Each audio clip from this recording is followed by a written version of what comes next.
Did you know that more than 90% of viewers don't subscribe to our channel? If you're watching this and haven't subscribed yet, please consider hitting that subscribe button. We don't run ads on our videos, so we don't earn anything from them. Every subscription, every like, every comment truly means the world to us. Your support keeps our passion alive and motivates us to create more. We'd also love to hear from you. Tell us where you're watching from and what time it is right now. Let's start our story. Story number 1. Daniel had been driving long haul for 15 years, and he always said the same thing about desert interstates at night. They felt too big for one person's thoughts. Out there, under a sky so wide it almost pressed down, the world narrowed to 2 white lines, a humming engine, and whatever followed in the mirrors. On that particular night, he was hauling refrigerated freight from Phoenix to Dallas. The schedule had slipped during loading, and by the time the paperwork cleared, the sun was already gone. The dispatcher had been apologetic but firm. The load needed to be moving. Daniel, used to deadlines, just shrugged and pulled onto the eastbound interstate. The first few hours passed smoothly. The air was dry, the sky clear. Stars spilled across the blackness like salt. The road was nearly empty, just the occasional pair of headlights sliding by in the opposite lane. He let the radio murmur quietly soft music, weather updates, distant voices on late-night talk shows. Around midnight, somewhere in West Texas where the exits stretched 50-60 miles apart, Daniel noticed a pair of headlights creeping up behind him. In the mirror, they looked small and low, the kind of glow from an older sedan riding a little too close. He checked his speed. The truck was steady at 65. The car stayed in the mirror, not quite overtaking, just hovering in the same place like it was tied to his trailer. He tapped the brake gently to flash his brake lights, a polite reminder. The headlights dipped back, widened slightly, then crept up again. "All right," he muttered, not angry so much as annoyed. Long nights made him prefer generous space around the rig. But the car clung to him, as if the driver was afraid to be alone on the road. After 10 minutes of this, Daniel caught a clearer look. The sedan was dark green, boxy, a model from at least 20 years back. One headlight seemed a bit dimmer, giving it an off-kilter look. The windshield reflected just enough of his taillights that he couldn't see who was driving. No silhouette, no outline, just glass, shining back at him like a blank stare. Another 20 minutes passed, the car still there. The exit signs ticked by in the darkness, names of tiny towns he had never stopped in. The green sedan never turned off, never sped up, never fell away. Finally, Daniel decided to pull into a rest area and let the car go ahead. He signaled and eased onto the off-ramp toward a small, dimly lit parking area with a couple of picnic tables and a line of tall, humming lamps. A single pickup sat near the bathrooms, engine off, cab dark. He slowed, watching the mirror. The green sedan slowed with him, following onto the ramp. "Of course," he said under his breath. He pulled into a truck slot, set the brake, and watched as the sedan rolled past, coasting along the row of spaces.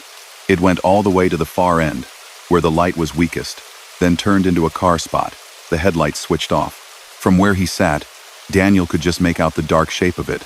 But again, the windshield was just a dull rectangle, catching the glow of overhead lights. No door opened.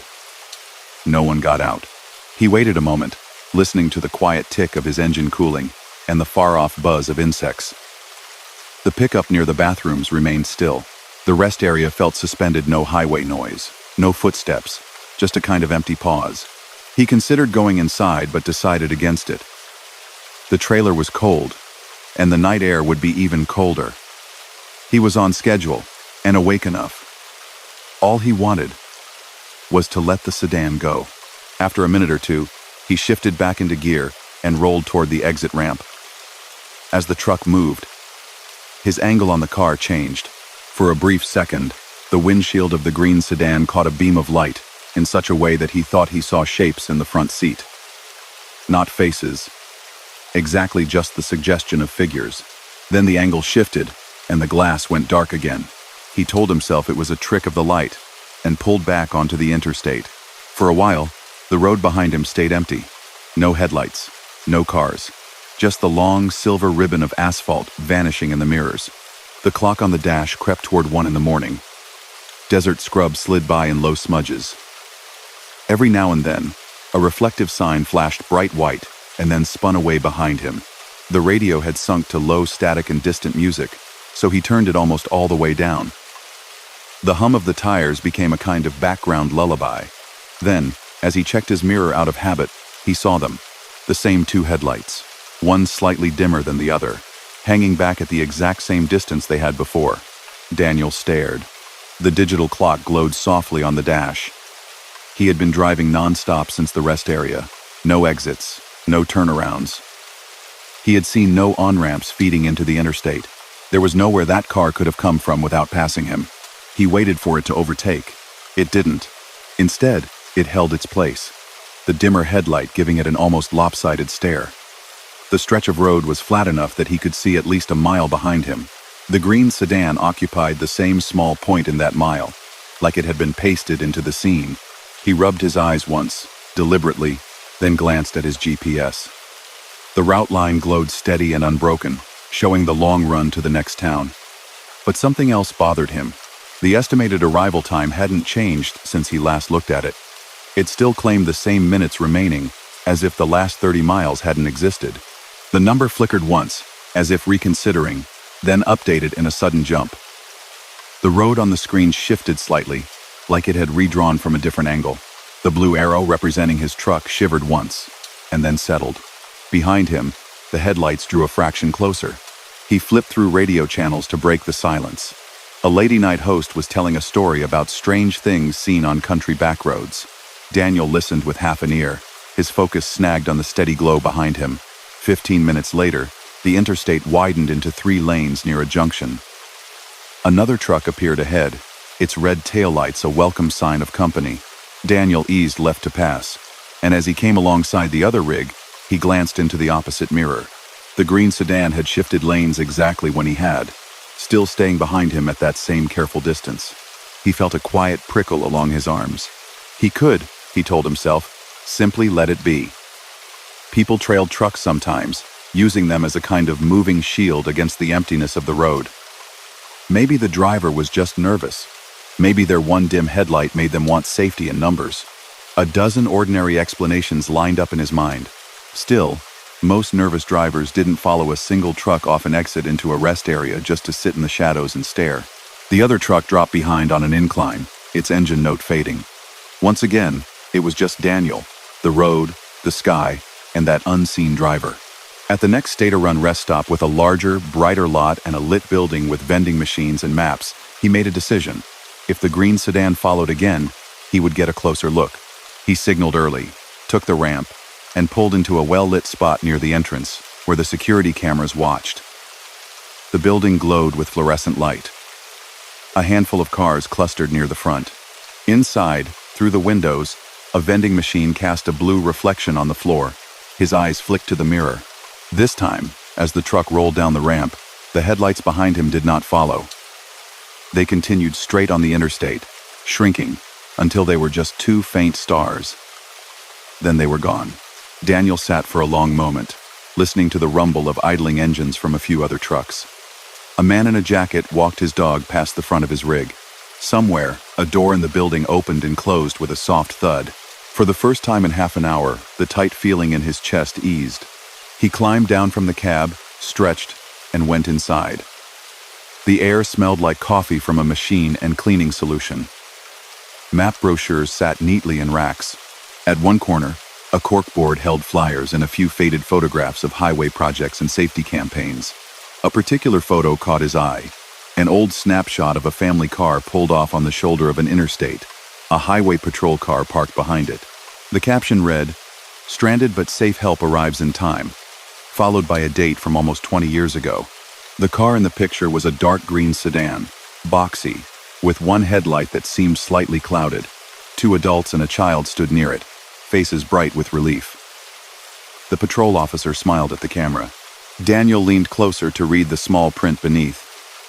It mentioned a heat wave, a broken fan belt, and the importance of regular vehicle checks. Nothing more. "Lot of old stuff on that board," said a voice behind him. He turned. The night attendant, a man in his late 50s with tired but friendly eyes, wiped his hands on a rag.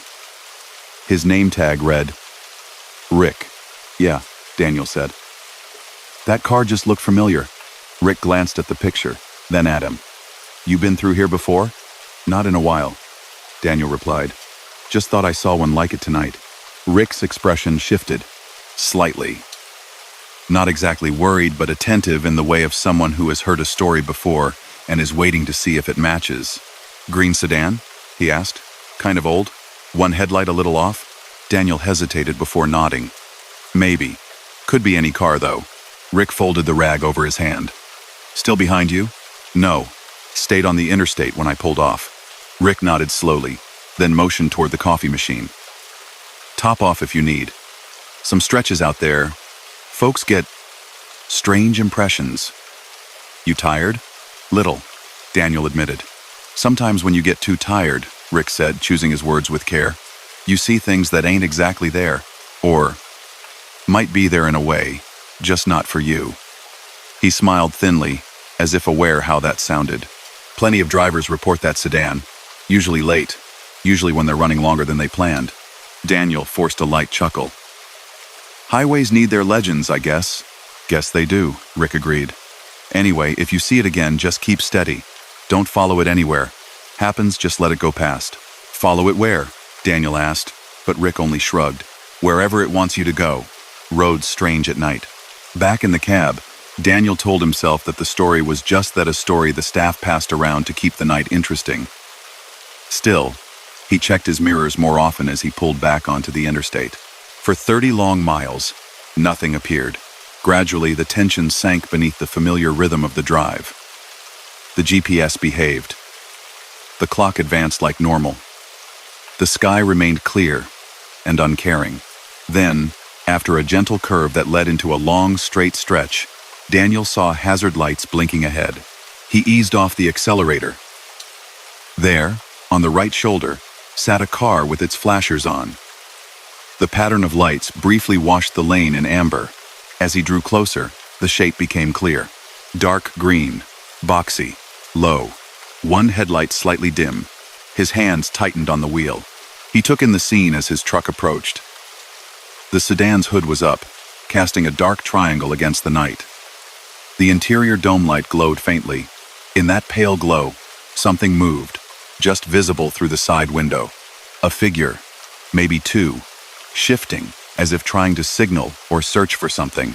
The instinct to help stirred years of seeing stranded motorists, of offering a call or a bottle of water.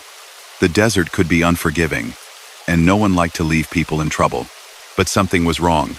The hazard lights didn't quite sync. Their blink was just a fraction off the rhythm he expected, like a heartbeat out of step. The air around the car looked oddly still. No dust, no roadside trash fluttering, even though he felt a light crosswind against his trailer. He reached for his CB mic, more for company than anything else. Eastbound. Anyone see that car on the right at mile marker? Static hissed back at him. Just static. No distant voices, no background chatter. He switched channels. More static. A faint whisper of something like music buried deep in the noise. He slowed a little more, passing the sedan at a careful, watchful speed. For a fleeting second, he saw into the interior. A woman in the passenger seat, turned slightly toward the road, her face in shadow. A child shape in the back, tilted as if asleep against the window. In the driver's seat, a man with both hands on the steering wheel, head bowed. All of them utterly motionless in the soft dome light, as still as figures forgotten in a photograph. The sedan's windshield reflected his headlights, erasing any detail beyond those frozen postures. His truck moved beyond them, and in the side mirror, the car shrank into a small cluster of blinking lights. He waited for the urge to stop, to turn back. It never came. Instead, a different sensation rose up, an awareness that if he did stop, if he stepped out onto that shoulder and walked back, the distance between his truck and that car might not behave the way normal distance behaved. He pressed the accelerator gently, letting the rig gather speed. The CB crackled. You just keep going now. A voice murmured through the static. It sounded like his own, recorded and played back at a lower pitch. Just keep going. He stared at the radio. The green indicator light glowed steadily. His hand hovered over the volume. The voice faded, half swallowed by static and a faint echo that might have been words, or might have been nothing at all. Daniel drove. An hour later, the first gray hint of dawn touched the horizon. The sky softened from black to deep blue, and the road finally began to fill with the occasional early commuter. The world felt solid again, shaped by color and distance instead of pure shadow and reflection. He made it to the delivery point in Dallas without further incident. The receiver's lot was cramped but familiar. He backed the trailer in, set the brake, and climbed out into the pale morning light. As he walked around the rig to do a quick post-trip inspection, another habit drilled into him by years of driving something on the rear of the trailer caught his eye. In the thin layer of road dust on the white door, high up near the left side, someone had traced the outline of a hand. 5 long fingers, palm pressed flat. It was too high for a child to reach without climbing, and there were no shoe scuffs or marks on the bumper. The print looked like it had been there for some time, edges blurred by wind. Maybe done at a stop days ago, at a warehouse or fuel station, when he simply hadn't noticed. That's what he told himself. He stared at it for a moment, then wiped it away with the back of his sleeve. The dust smeared, leaving only a dull, clean streak. For the next few months, Daniel took mostly daytime runs. When the company offered overnight desert routes, he found reasons to trade or delay. The sky was more forgiving when the sun was up, and other drivers' faces were easy to see. Out there, miles from anywhere, in the thin hours between midnight and dawn, a single set of headlights in the mirror could be just another car, or something that had learned the shape of one. Story number 2. Maria preferred the night runs through the mountains. While some drivers hated the winding turns and steep grades after dark, she felt strangely calm up there, with only the truck, the road, and the hum of the engine to keep her company. Town slid away behind her, and the sky opened over the Appalachians like a dark, ruffled blanket. She had left Charleston just after sunset, hauling a full load of paper rolls bound for a printing facility several states away. Her route threaded through a series of ridges and switchbacks, then eventually dropped down into flatter country. She had driven it before. Familiar curves, familiar runaway truck ramps, familiar green signs on the shoulders. The forecast had called for clear skies and cold air. When she'd checked the weather at the truck stop, the screen had been all blues and grays, no storms, just a deep freeze. Maria had shrugged on her heavy jacket, grabbed a thermos of coffee, and rolled out with a full tank and a quiet sense of routine. By 11 o'clock, she was climbing one of the higher passes. The world outside the windshield was a tunnel of her own light. Snowbanks from an earlier storm pushed back in uneven white walls along the shoulders. The pavement itself was dry, a dark ribbon between ghostly piles of ice. The stars above were sharp and clear. The CB crackled sometimes with other drivers, jokes, warnings about deer near certain mile markers, a brief mention of black ice on a different route entirely. Mostly, though, it was quiet. Her radio hummed with low music, more to keep her company than to keep her awake. She didn't feel sleepy, just very aware of the isolation. Up ahead, a patch of fog clung low over the road like someone had draped a sheet across the highway. Maria frowned. Fog wasn't on the forecast. She eased off the accelerator a little as she entered it, more out of habit than concern. The world beyond the glass became soft and shapeless, swallowed in a pale gray that turned her high beams into a dull, glowing haze. The roadside reflectors blurred, each one a faint, streaked smear of white as she passed. She checked her mirrors. Nothing but fog, rolling behind her trailer like smoke. For a few minutes, the wheels hummed over the asphalt. Steady and certain. Then the CB hissed softly, as if someone was starting to key up but hadn't quite spoken yet. She reached to turn it down. Before her fingers touched the dial, a man's voice came through calm, low, official in that practiced way that people in uniforms sometimes have. Eastbound on the 21 and 29. This is State Patrol. Any unit near mile marker 162. Come back. Maria glanced at the marker she had just passed. It had read 161. She picked up her mic. Patrol. This is a tractor trailer at 161. Headed east. Got you loud and clear. Patrol. Copy that, ma'am, the voice replied. You're about a mile and a half from the grade 3 curve. We're advising heavy caution. There's been a small slide up ahead. Road still open, but shoulders compromised. Reduced visibility. Possible debris in the right lane. She looked at the road in front of her. The fog did seem thicker now, lumped in low clouds that swirled in the beams. Still, the pavement under her tires felt smooth. "Appreciate the heads up," she said. "Any detours?" "Negative on official detours," the man answered. "But for your safety, we're advising any heavies over 40,000 to take the old South Service Road temporarily. Less grade, less chance of a jackknife if things get slick." "You copy that?"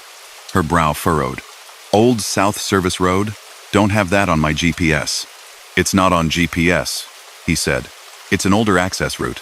They shut it down for routine traffic a while back, but we still use it for emergencies. You'll see the sign on your right, State Way Station, next right.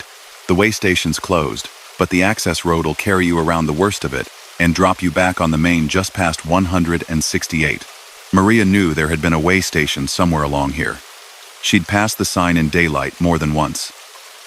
It had always been covered over with a square of plywood and spray paint that said closed. She had put it down as one of those older things that time forgot. "Is the ramp even maintained?" she asked. "Affirmative," the voice said, unbothered. "Road surface is good. We've got plows that hit it when needed. We've used it twice tonight already." "You're hauling paper, right? Came out of Charleston Yard?" That gave her pause. She hadn't said what she was hauling. "Yeah," she answered slowly. "Reefer, full load of paper. How'd you know?" "Dispatch called it in," he replied smoothly. "You're one of 3 units on that route tonight. We're just trying to keep cargo and drivers safe." Lots of black ice reported. "You shouldn't miss the exit. It's about a mile ahead. Again, State Way Station, next right. Take the ramp, follow the service road until it joins back up. You'll see signs." Maria stared into the fog, her grip tightening on the steering wheel. She tried to remember the last time she'd seen actual signs for the way station uncovered. It had been daylight, months ago, and she was almost certain the exit had been wrapped in orange barrels, closed off. Still, snow and ice could change plans. Maybe they had quietly reopened it for emergency use. "Copy," she said cautiously. "I'll keep an eye out." "Good. And ma'am?" the voice added. "Yeah?" "Whatever you do, once you're on that service road, stay on the pavement. Don't pull off onto the shoulder. Do not stop until you're back on the main line. Radio reception's spotty out there, so if we lose you, just keep going. There'll be lights at the end." Before she could respond, static swallowed the last few words. The speaker gave a little sighing crackle and went quiet. Maria tried the mic. "Patrol, say again." "I didn't catch that last part."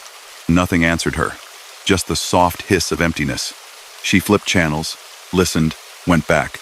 Silence. Up ahead, through the fog, a shape emerged on the right, an overhead sign, green against the gray smear of night. "State Way Station, next right." The words glowed clearly in reflective paint. Her hands tightened. "There it is," she murmured.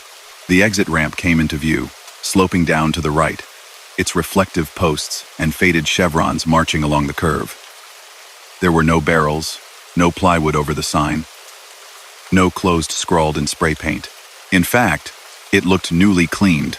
The white lines were crisp.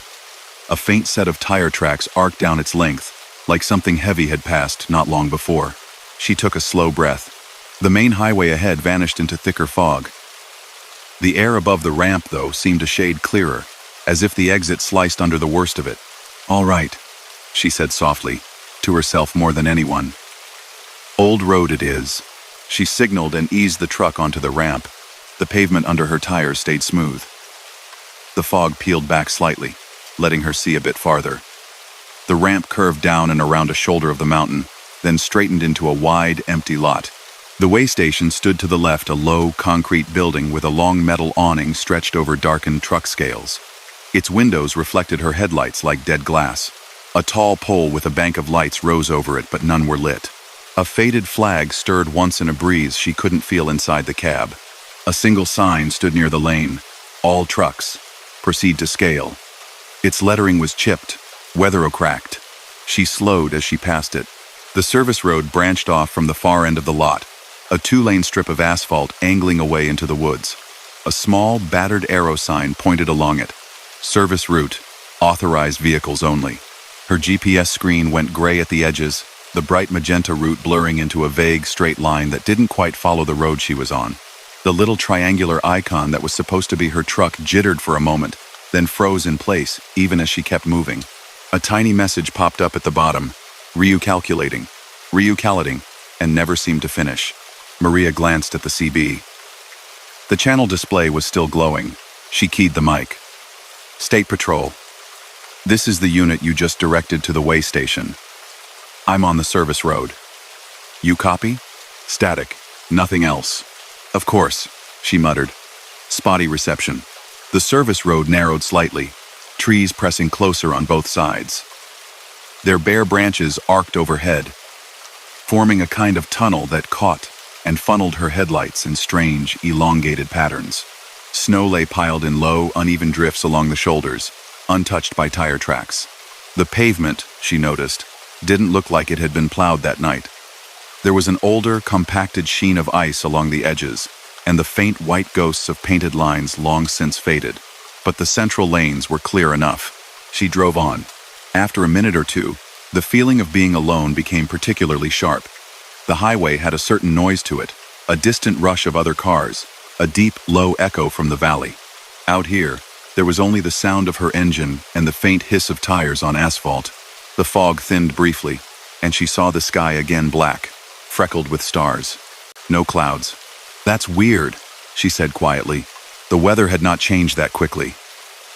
One moment, the main interstate was smothered in a dense, low cloud. A few hundred yards away, down here, the night was clear and calm. Her headlights swept across a reflective sign at the roadside. Service Route 12, speed limit 40. The metal was rusting around the edges, the numbers slightly crooked. A thin layer of frost glimmered on its surface. She checked her speed. 45. She eased down to match the posted limit. The CB crackled again, softly. Keep it at 40, the man's voice murmured. You're doing fine. Maria jumped slightly, not expecting the sound. Patrol? She said into the mic. Lost you for a minute there. Copy, he replied. His tone was the same practiced, calm, faintly distant, as if filtered through too many wires. Just a few more miles. Stay on the pavement. Don't pull off. Don't stop. Oh, why can't I stop? She asked. A pause. Then, black ice in the shoulders. Ditch is deeper than it looks. If you slide off, nobody'll see you from the main. Just keep rolling. You'll see the merge soon, with lights. Everything's fine. He said it in the reassuring way of someone used to calming nervous people. And yet, the phrasing stuck in her head. If you slide off, nobody'll see you from the main. Maria tightened her grip on the wheel and kept her eyes on the road. The service route wound gradually along the side of the mountain, dipping and rising in long, slow waves. Trees crowded closer, their trunks flashing by like a procession of patient, unmoving shadows. Every so often, she thought she saw a shape between them, a darker patch that could have been a boulder or a stump or something else entirely, only for it to vanish as the headlights shifted. Her sense of time began to stretch. Had it been 5 minutes? 10? The GPS still spun uselessly, frozen on that recalculating message. The digital clock on her dash read 11:47. She glanced at it again a while later. It still read 11:47. Okay, she said under her breath. That's not right.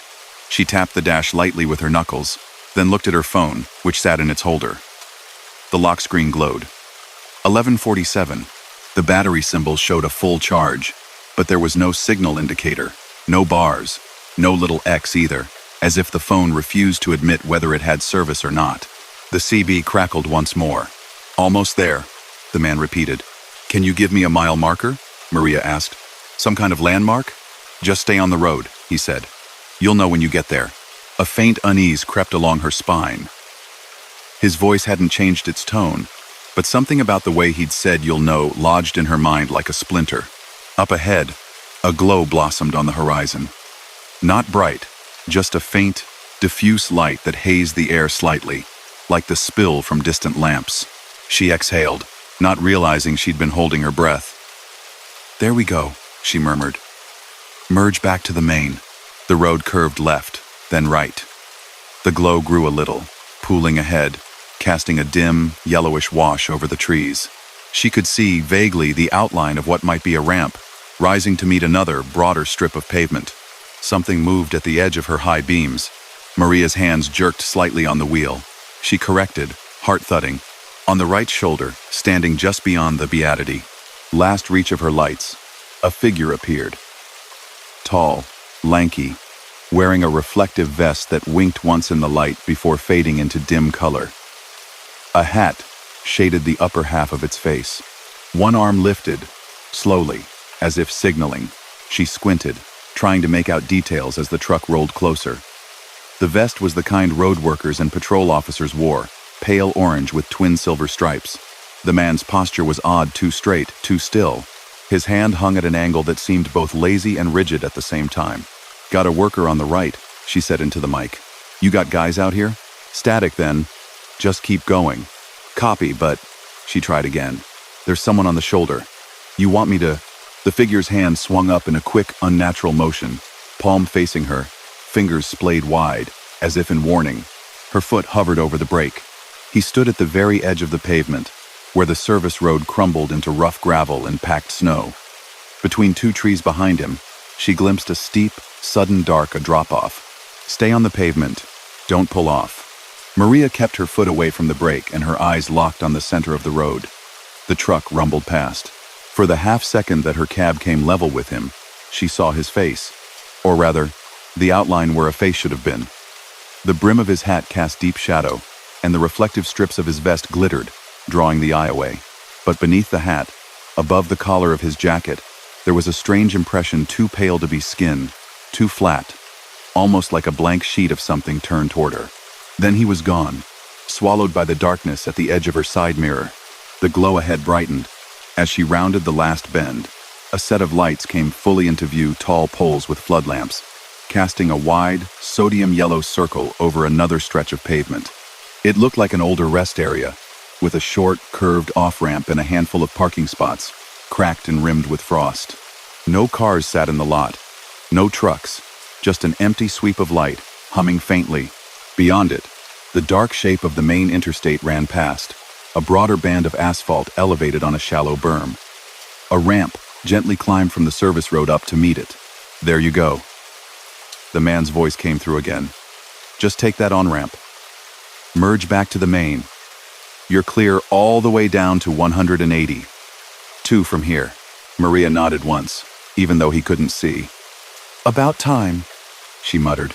The on-ramp was narrower than most she'd used, its guardrails older, dappled with rust.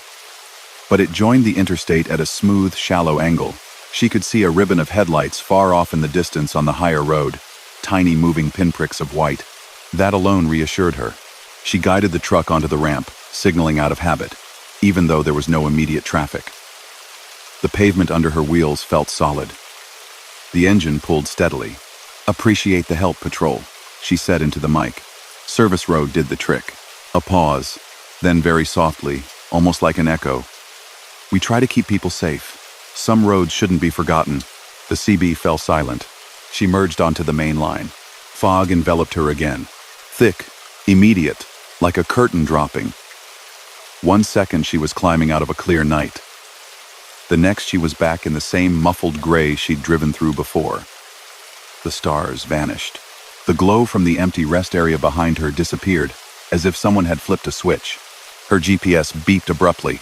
The frozen recalculating screen vanished, replaced by a clear, bold route line and a little arrow showing her truck's position squarely on the interstate at mile marker 162, continuing east. The digital clock on the dash flicked from 11:47 to 12, 19 inches a single blink. Her phone chimed with a delayed notification. Its lock screen now read 12:19 as well. Signal bars had returned. 2 of them. Faint, but present. A voice came over the CB, different, brighter, with a hint of a regional accent. "Eastbound on the 249. Y'all might want to watch it around 168. Got a pickup in the ditch. Troopers on scene. Shoulders a mess." Another driver responded, rough and tired. "Copy that. Thanks, driver." Maria wet her lips. "Hey, Anyone got a line on state patrol using a service road down by the old way station? She asked. Silence. Then, service road, someone repeated. What service road? That way station's been boarded up 5-6 years. Ramps blocked. Negative, she said quickly, more to convince herself than them. I just came up from it. They had me detour down there for a slide. Patrol on the radio said there was a hazard. Around grade 3, another driver chuckled, but there was no humor in it. Ain't no slide, lady. Roads are clear. Been clear all night. You sure you weren't half asleep? She glanced at her hands. They were steady. Her coffee was barely touched. I'm sure, she said. I saw the sign, way station. Took the ramp, drove right past the building. Hit service route 12. Came back up at an old rest area. She hesitated. There was a worker on the shoulder too, reflective vest. Warned me off the ditch without saying a word. The CB crackled with low chatter from other channels bleeding through. For a moment, she thought no one would answer. Then a quiet older voice came on. Ma'am, you mind telling me what mile that rest area was at? Didn't catch the marker, she admitted. But it would have been between 161 and 168. Closer to 162, I think. A beat. You sure about that? That's what the patrol said, she replied. Told me it'd drop me back on just past 168. The older driver exhaled slowly into his mic. Hate to break it to you, but there hasn't been a working rest area on that stretch in 15 years. They tore the old one out after a rock slide took half of it. Put up concrete barriers and everything. You can still see where it was in daylight. Just nothing there now. No lights, no bathrooms. Just a scar on the hillside. Maria's skin prickled. There were lights, she insisted, quieter. Tall poles, yellow lamps, empty lot. I saw it. Another voice chimed in, this one curious, not unkind. First time on this run, are you? Second, she answered. Then maybe you picked up some of the old talk, the driver said. Guys used to say back before they closed that rest area that if you got too tired, too far past midnight, the road would, I don't know, try to help you out. Or keep you, depending on who you asked. She stared straight ahead into the fog. The highway markers slid past, faintly visible in the beam. She checked the next one that came into her headlights. Ibalusha. Her stomach dropped. How long ago did they close that way station? She asked. Long time, the older voice replied. Before my grandson was born, they paved over the ramps. Can still see the outline in the dirt if you look down from the bridge? No one goes there. No way to get there from the main either. The CB fell into a contemplative hush. Maria drove on. Eventually, the fog thinned again, as if her passage had finally outrun whatever low cloud had smothered the pass. The sky reappeared, dull and starry. The grades eased. The interstate straightened. At a truck stop near the bottom of the mountain, she finally pulled off for fuel and a bathroom break. Bright lights, the smell of diesel, the murmur of other people's voices, everything felt a touch too sharp after the hollow quiet of the service road. Inside, while waiting for her receipt at the counter, she noticed a framed newspaper clipping on the wall, yellowed and slightly crooked. Its headline read, Blizzard strands dozens on mountain pass. Service road saves lives. Below it was a grainy photograph of a younger-looking way station and a small, crowded rest area, lit by tall yellow lamps. Trucks huddled in the lot, snow piled high around them. A dozen people in heavy jackets stood together, faces turned toward the camera. Near the back, just left of the tallest light pole, a figure in a reflective vest and a hat stood with one hand lifted, palm out, as if caught mid-gesture. The caption mentioned a historic storm, power outages, and a state patrol officer named Harris, who had directed trucks onto an old service route hours before an avalanche blocked the pass. Many lives had been saved by his quick thinking. Maria leaned closer. The photo was dated almost 20 years earlier. Underneath, tucked into the same frame, someone had placed a small typed note, barely noticeable, unless you were looking right at it. It read, Station permanently closed after subsequent slide. Please, drivers, if you feel tired on this stretch, stop at the new plaza down at 140. Don't count on old roads to catch you twice. Maria stepped back, her heart beating a little faster. The clerk behind the counter noticed where she'd been looking. "Used to be a mess up there," he said conversationally. "Before your time, probably. That old station and the rest area folks still talk about them. Some say they see lights where there shouldn't be any. My uncle swore he took that service road 10 years after they tore it up. They found his truck parked neat as you please at the plaza down the hill, and he had no idea how he got from one place to the other." Maria swallowed. "Did they ever find that officer? The one in the article?" The clerk shrugged. "He retired, far as I know. Heard something about him getting stuck in a storm himself later on. Didn't make it home one night. Rumors, you know. Hard to say what's true anymore." On her way back to the truck, Maria paused at the fuel island and looked up at the patch of night sky visible between the canopy and the hillside. The mountain ridge was a dark, saw-toothed line against the stars. Somewhere up there, a torn-out rest area sat in shadow. The old way station, if it still existed at all, was nothing but cracked concrete and ghosts of painted lines.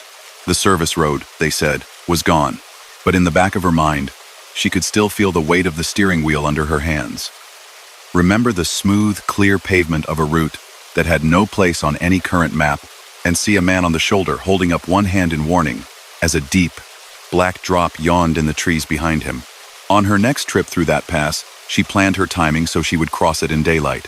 Even then, when the sun was out and the sky was bright, she noticed that at mile marker 161, the air sometimes seemed just a little thicker, like a faint mist hung there even on the clearest days. And when the radio hissed with static, just for a heartbeat, she always found herself listening closely, wondering if she would hear that calm, distant voice asking if anyone near the old mile markers could come back. Story number 3. Calvin liked to say the CB radio was the heartbeat of the highway. Even when nobody had much to say, the quiet static reminded him that other people were out there, moving through the same darkness. It broke up the miles, kept the night from feeling too large. He was rolling west across the plains of Nebraska, heading toward Denver with a half-load of farm equipment. The sky above the windshield was a deep, unbroken black. The land around him flattened into featureless fields. Out here, towns were distant clusters of faint orange on the horizon. Between them, the interstate stretched like a silver ruler, straight and unbending. It was just past 2 in the morning. The weather report he'd caught at the fuel stop had mentioned a line of storms building over the Rockies, maybe some wind, maybe a bit of sleet on the higher passes. Down here, though, the air was dry and still. His headlights carved a long white tunnel through the dark. The only other light came from the dash and the thin green glow of his GPS. He flicked over to channel 19 more out of habit than expectation. At this hour in this stretch, there usually wasn't much besides the occasional tired joke, or a quick, "Westbound, you got a bear at mile 210. Static whispered through the speaker, soft and even. He drove. Mile marker 174 slipped past, ghostly green in the corner of his eye. A minute later, the static changed. It thinned, sharpened, like the moment before a thunderclap when the air feels charged. "Anybody, come back. Anybody on 19, we're losing it." The voice snapped into existence so abruptly that Calvin flinched. He reached for the mic. "You're hitting me, driver. Ease up.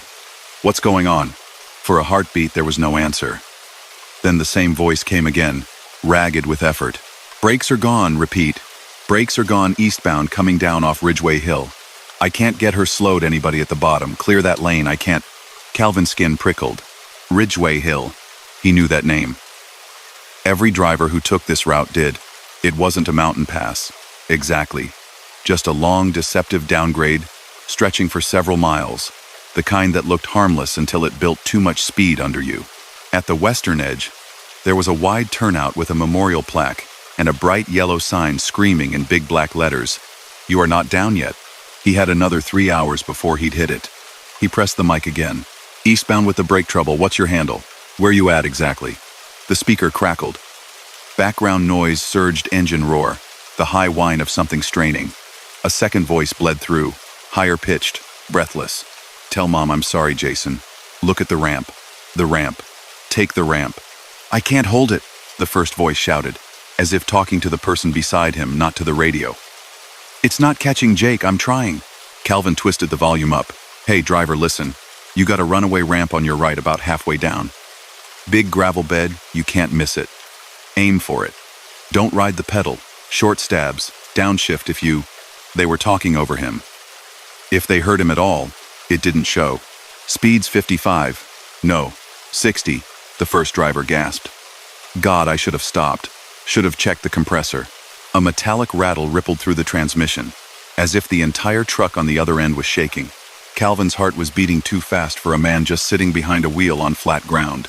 He checked his surroundings out of pure instinct. Empty highway. No headlights ahead, no taillights behind. The night pressed in. Indifferent. Anybody else hearing this? He asked the empty air. Westbound or eastbound, you got that runaway on 19? Silence. No voices came back. No joking, no call signs. Just the hiss of static, wrapped tight around the panicked sounds, bleeding from whatever cab that was. 65, the driver choked. Jake, hold on, see if you can... No, sit back. Seatbelt. Do it now. Please. The younger voice said, barely audible. Can someone hear us? Calvin swallowed. It sounded close, like they were on the next hill over. Yeah, I hear you, he said, knowing even as he spoke that whatever was happening out there was happening to people who didn't know he existed. I hear you just fine. He'd been over Ridgeway Hill, what, 3 times in the last year? Maybe more. He remembered guardrails bent in strange ways, dark scars in the gravel pits of the escape ramps. He remembered that plaque at the bottom, with its row of names and the carved outline of a truck. He also remembered a story another driver had told him in a diner somewhere in Kansas. Something about a wreck years ago that had been so bad they'd changed the grade at the bottom, re-engineered the whole slope. The driver had sworn that on quiet nights, you could still hear the calls on the radio. Old road ghosts, the man had said over a plate of fries. Bits of voices stuck in the static, nothing to be scared of, means somebody's warning you to keep your own brakes checked. At the time, Calvin had smiled, chalked it up to truck stop folklore. Now, with the frantic voices crackling through his cab, it didn't feel like a story at all. Runaway ramp, on your right, he said again, as if repetition might cut through time itself. You take that ramp, you might wreck, but you'll live. Don't try to ride it out. 70, the driver gasped. Ramp, ramp. I see it, Jake. Hang on. For a split second, raw hope burned in Calvin's chest. Static flared so loud it became a kind of white roar. Underneath it, something heavy shrieked, a sound like metal screaming against metal, long and high and terrible, though the story itself spared any details beyond that awful noise. Then, all at once, there was nothing. The channel went dead. Calvin sat there with the mic still in his hand, knuckles white. The truck rolled steadily on at 62, cruise control doing its quiet work. The road stayed arrowy straight, indifferent to what his ears had just heard. He forced himself to breathe. Breaker, breaker. Anybody got ears on 19? He said carefully. You all catch that runaway call? A different voice came through, calm, bored. Ain't heard a thing westbound. You okay over there? You sound like you seen a ghost. Calvin stared at the speaker. You didn't hear that driver just now? Eastbound off Ridgeway? Losing his brakes? Negative, the other voice replied. Been listening the last half hour. Only thing on. Here's you. Another driver chimed in, half amused. You sure you ain't been nodding, old son? Road'll mess with your head if you let it. Calvin clicked off the mic without answering. He drove in silence for a few minutes, letting the hum of the engine and the miles settle his thoughts. The numbers on the markers ticked upward. 180. 181. 182. 182. His headlights washed over them, bright green for an instant, then gone. Eventually, curiosity pushed past unease. He took one hand off the wheel, reached for his phone in the holder, and did a quick search for Ridgeway Hill accident breaks runaway ramp. The results loaded slowly over the spotty data. One headline caught his eye, from a local paper dated 7 years earlier. Father and son survive harrowing runaway truck incident. He tapped it. The article was short. A truck descending Ridgeway Hill had lost its brakes. The driver, named Jason, had managed to steer into the emergency ramp at over 70 miles an hour. The rig had bucked and tilted. The cab had crumpled. But both he and his teenage son, who'd been riding along, had walked away with only minor injuries. Near the end, there was a short paragraph quoting the driver. "I was screaming into the radio, hoping someone could warn anyone at the bottom to get out of the way," he'd said. "I don't even know if my mic was working right. Thought I heard someone answering me, telling me to take the ramp, but the channel was so full of noise I couldn't be sure. Either way, I saw that gravel bed at the last second and just went for it. Felt like something was shoving the wheel that way. I'll be grateful for that nudge for the rest of my life." Calvin stared at the words until they blurred. Jason, a son, a ramp, 70 miles an hour. He set the phone back down, a little too carefully, and curled his fingers tighter around the steering wheel. The night outside stayed the same. The land rolled, gentle and low. Somewhere ahead of him, just another set of miles on a route that was already in his logbook a dozen times over. Ridgeway Hill waited. He could have written it all off as coincidence, as his mind filling in cracks of bad reception with remembered stories. He could have told himself that the article had colored his imagination, that maybe he'd read it months ago and forgotten about it until now. A lot of things could be explained that way. Instead, he checked his air pressure gauges for the 4th time in an hour. He listened carefully to the way the engine responded when he feathered the brake. When he passed the next rest area, he considered pulling off, just to walk around the rig and lay a hand on the warm metal, making sure everything was as solid as it felt. He kept going. But the sense of being nudged pushed. Even toward caution clung to him like a hand on his shoulder. 3 hours later, faint mountains rose on the horizon, blacker shapes against the slightly less black slice of sky. The warning signs for the grade began to appear. 2 truckers, steep grade next 6 miles. Check brakes. There was still no traffic to speak of. The sky had lightened only a fraction. The world felt hung between night and something else. He pulled into the brake check area with almost exaggerated care. The turnout was empty, a wide bulge of pavement with a weathered metal sign and a trash barrel half full of wind-torn plastic. He set the brake, hopped down from the cab, and walked slowly around his rig. The cold bit at his face. The air smelled faintly metallic, clean and dry. He inspected the lines, checked the drums, looked at the connections twice, then a 3rd time. Technically, there was nothing wrong. No leaks, no sagging hoses. Air tanks full and steady, everything within normal limits. Still, when he climbed back into the cab, he clicked the cruise control off and set himself up to take the hill the old-fashioned way, manual gear choices, careful speed. At the top of the grade, a huge yellow sign loomed out of the dark. "Don't be fooled. You are not down yet." Beyond it, the road bent gently, and then unfolded into a long, slow descent, the kind that made it easy to drift faster than intended. The black ribbon of highway dropped away ahead, fading into shadow. Calvin downshifted early. The engine note rose, a comfortable growl. The truck held at 35, then 30.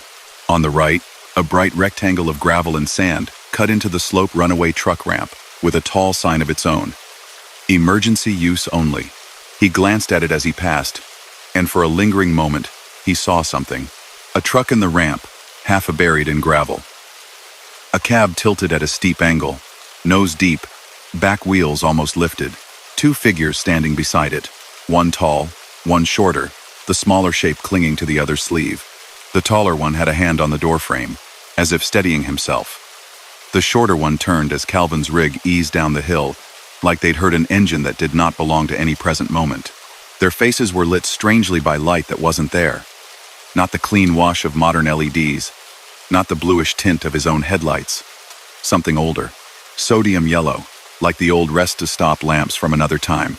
He blinked, and the ramp was empty. Just rutted gravel, faint tracks frozen into place. His CB crackled softly. "Thank you," a boy's voice whispered, so faint he almost thought he imagined it. Static rolled in, gentle as a sigh. Calvin eased his grip on the wheel only after the grade flattened, and the last warning sign, "You are down," flashed past on his right. At the bottom, just where the story from the diner had said it would be, a turnout with a memorial stone waited under a single floodlight.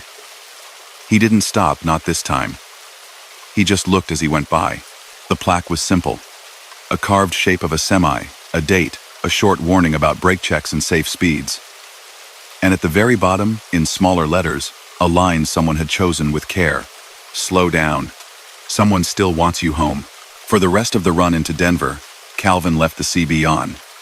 The radio stayed mostly quiet, punctuated by the occasional weather report or sleepy voice, asking if there were any bears hiding in the next county. Once, just as the first pale hint of dawn touched the eastern sky, the static thinned again for a few seconds. Not enough to form words, just enough to sound like someone, somewhere, was still holding the mic, still trying to reach through. He listened.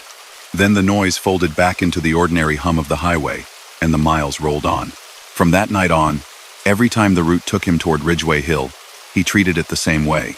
Careful brake checks, slow descent, eyes on the ramp. And when new drivers at truck stops laughed about ghost stories on the CB, he didn't try to convince them. He just told them to keep their radios on and their speed down, because sometimes echoes on the wires didn't feel like hauntings at all. They felt like warnings. Story number 4. Leo had never minded hauling empties. Some drivers complained about how they bounced more, how the wind pushed them around, but he liked the lightness. An empty trailer felt nimble, quick to respond, easier on the engine. Most nights, it meant a quiet, uncomplicated run.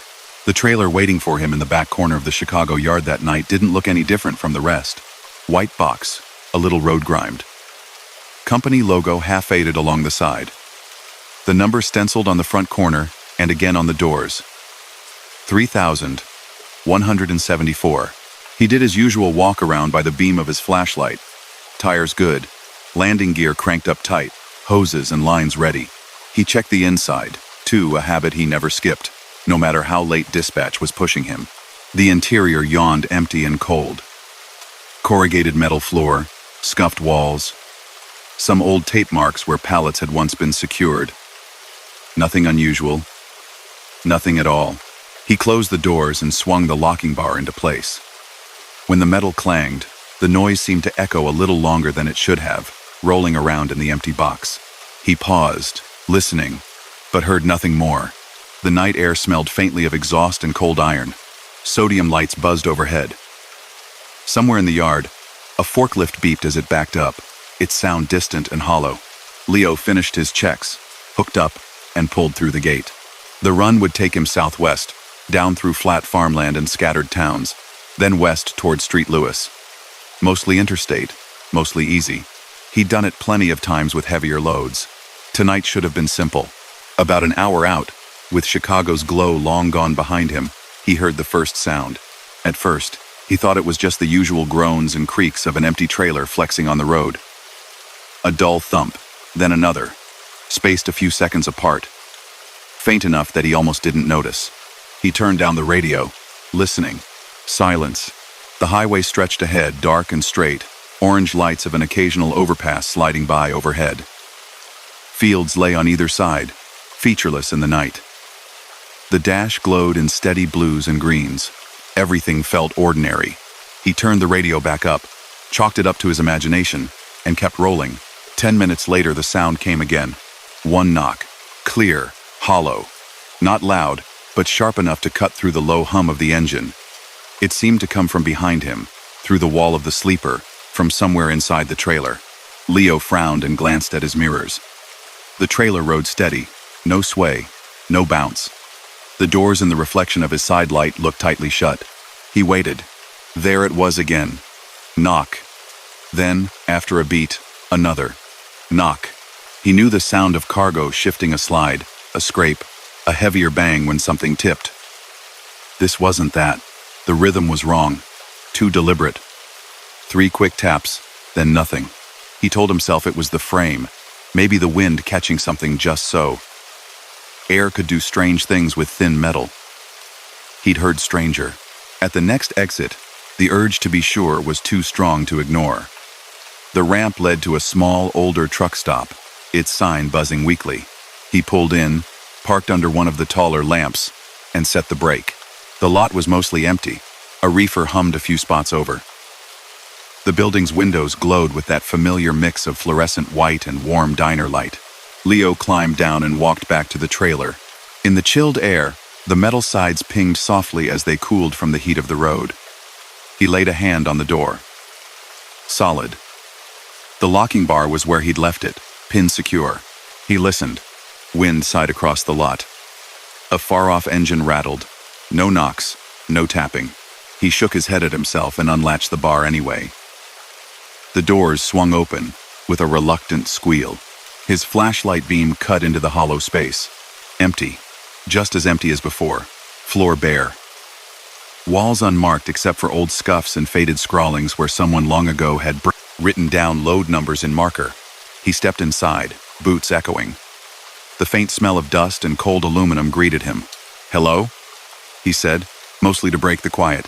The word bounced back at him, thin and distorted. He checked the corners, then the ceiling. Nothing. No stray pallet. No loose strap whipping in the draft. Satisfied he wasn't hauling a raccoon or some unfortunate stowaway, he stepped back out and shut the doors again. The metal clanged, echoing a moment longer than he liked, then settled into stillness. Back in the cab, he told himself that was that. The knocks started again an hour later. This time, they came as he rolled through a particularly dark stretch of interstate, where the lights between exits were few and far between. The radio was low. The CB silent. His eyes had gone to that soft, relaxed focus that comes with long, straight miles alert but almost meditative. Knock, knock, knock, 3 in a row, evenly spaced. He stiffened, hand tightening on the wheel. "Come on," he muttered. "Really?" A fourth knock followed the third after a slightly longer pause, as if someone had added it as an afterthought. He flicked his eyes to the side mirror. The trailer glided along obediently behind him, its white planes catching and shedding the starlight. No wobble, no odd shadow. The sound came again, but this time, the rhythm was different. 2 short knocks, a pause, 2 more, a longer pause, then 3 in rapid succession. It prickled at something in the back of his mind. When he'd been a kid, his older brother had loved to tap out little patterns on the kitchen table while they waited for dinner. Morse code, he'd said. Dots and dashes. Short and long. He tried to teach Leo, but the lessons hadn't stuck. All Leo really remembered were the patterns, the feel of 2 and 3 and 4 taps grouped together. The trailer's knocks felt like that, not random noise, a pattern. "All right," he said under his breath. "Now you're just freaking yourself out." At the next wide shoulder, he considered pulling over again. But the thought of standing out there in the cold, walking back to the trailer, opening those doors onto a hollow black rectangle of space, didn't appeal to him anymore. Once was enough. He decided to keep rolling, watch the gauges, and ignore the sounds. The knocks didn't come constantly. They came in little bursts, every 20 minutes or so. Always 3 or 4 at a time, always from behind, always just loud enough that he couldn't pretend he hadn't heard them. Sometimes they were spaced out evenly, sometimes they clustered together. Once, they ran along the metal in a quick, skittering line, like someone running their knuckles down the wall and then stopping halfway. Leo drove with his jaw clenched, staring straight ahead, refusing to look too often in the mirrors. Around 3 in the morning, he pulled into a large rest area to take his required break. His eyes burned, and his shoulders ached from the constant lower-grade tension. The rest area was one of the newer ones, with bright LED lights and a modern brick building. A few trucks were already parked, hulking shadows lined neatly in their slots. He chose a space closer to the security cameras and the main walkway than he typically would have, more for the comfort of proximity than any real fear. He shut down the engine, filled out a quick note in his log, and sat there in the sudden quiet. The truck ticked and settled around him. Outside, the colder stillness pressed against the glass, muffling distant sounds. The knock came again, soft, almost polite. Just once. From the trailer, Leo exhaled slowly through his nose. He stared at the curtain that separated the cab from the sleeper, as if that thin, dark fabric was the only thing between him and whatever shared the rig. He wasn't going back there. Not this time. Whatever noise the empty box wanted to make, it could make it without his supervision. He pulled the curtain, kicked off his boots, and stretched out on the bunk, leaving one earbud in with some low music. The truck rocked gently as the wind picked up. He drifted. At some point, he wasn't sure how long after he'd closed his eyes, a bright knock sounded against the cab door. He jolted upright, heart racing. For a split second, he thought the sound had come from inside. Then it came again, clearly on the outer metal. He shoved the curtain aside and peered through the side window. A man in a dark uniform jacket stood below, collar turned up against the chill. The yellowish lot lights glinted off a plastic badge clipped near his chest. Leo cracked the door. Freezing air rushed in. "Yeah?" "Evening," the man said. His breath puffed in front of his face. "Sorry to wake you, driver. You the one with Unit 3000?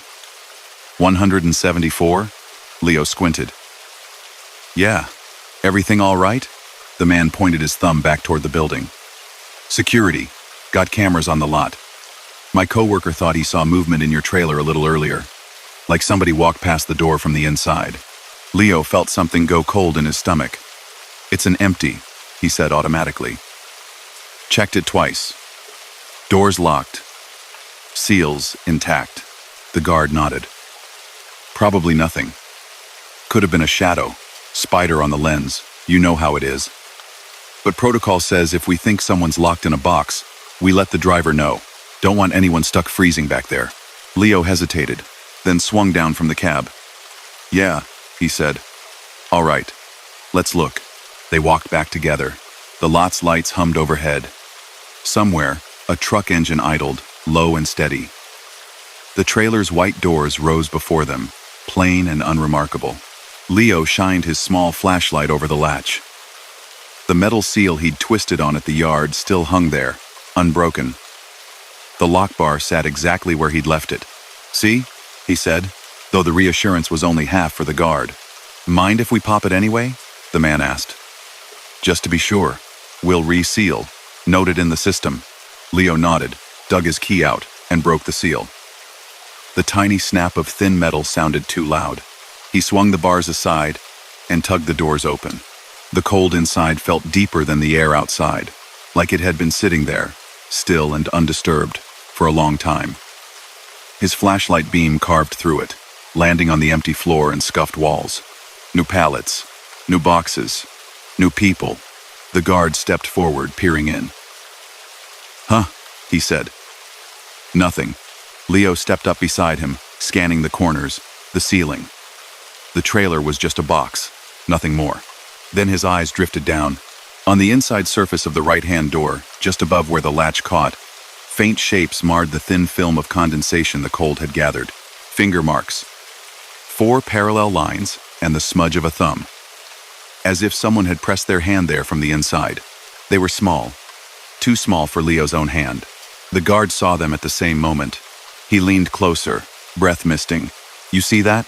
"Could be old," Leo said quickly. "Moisture brings out stuff. Maybe somebody's kid rode along once." The guard straightened, considering. "Maybe," he said slowly. "Camera angle's bad on that side. Could swear I saw something, though. Like a shadow where it shouldn't be." Then nothing. Leo swallowed and forced a casual shrug.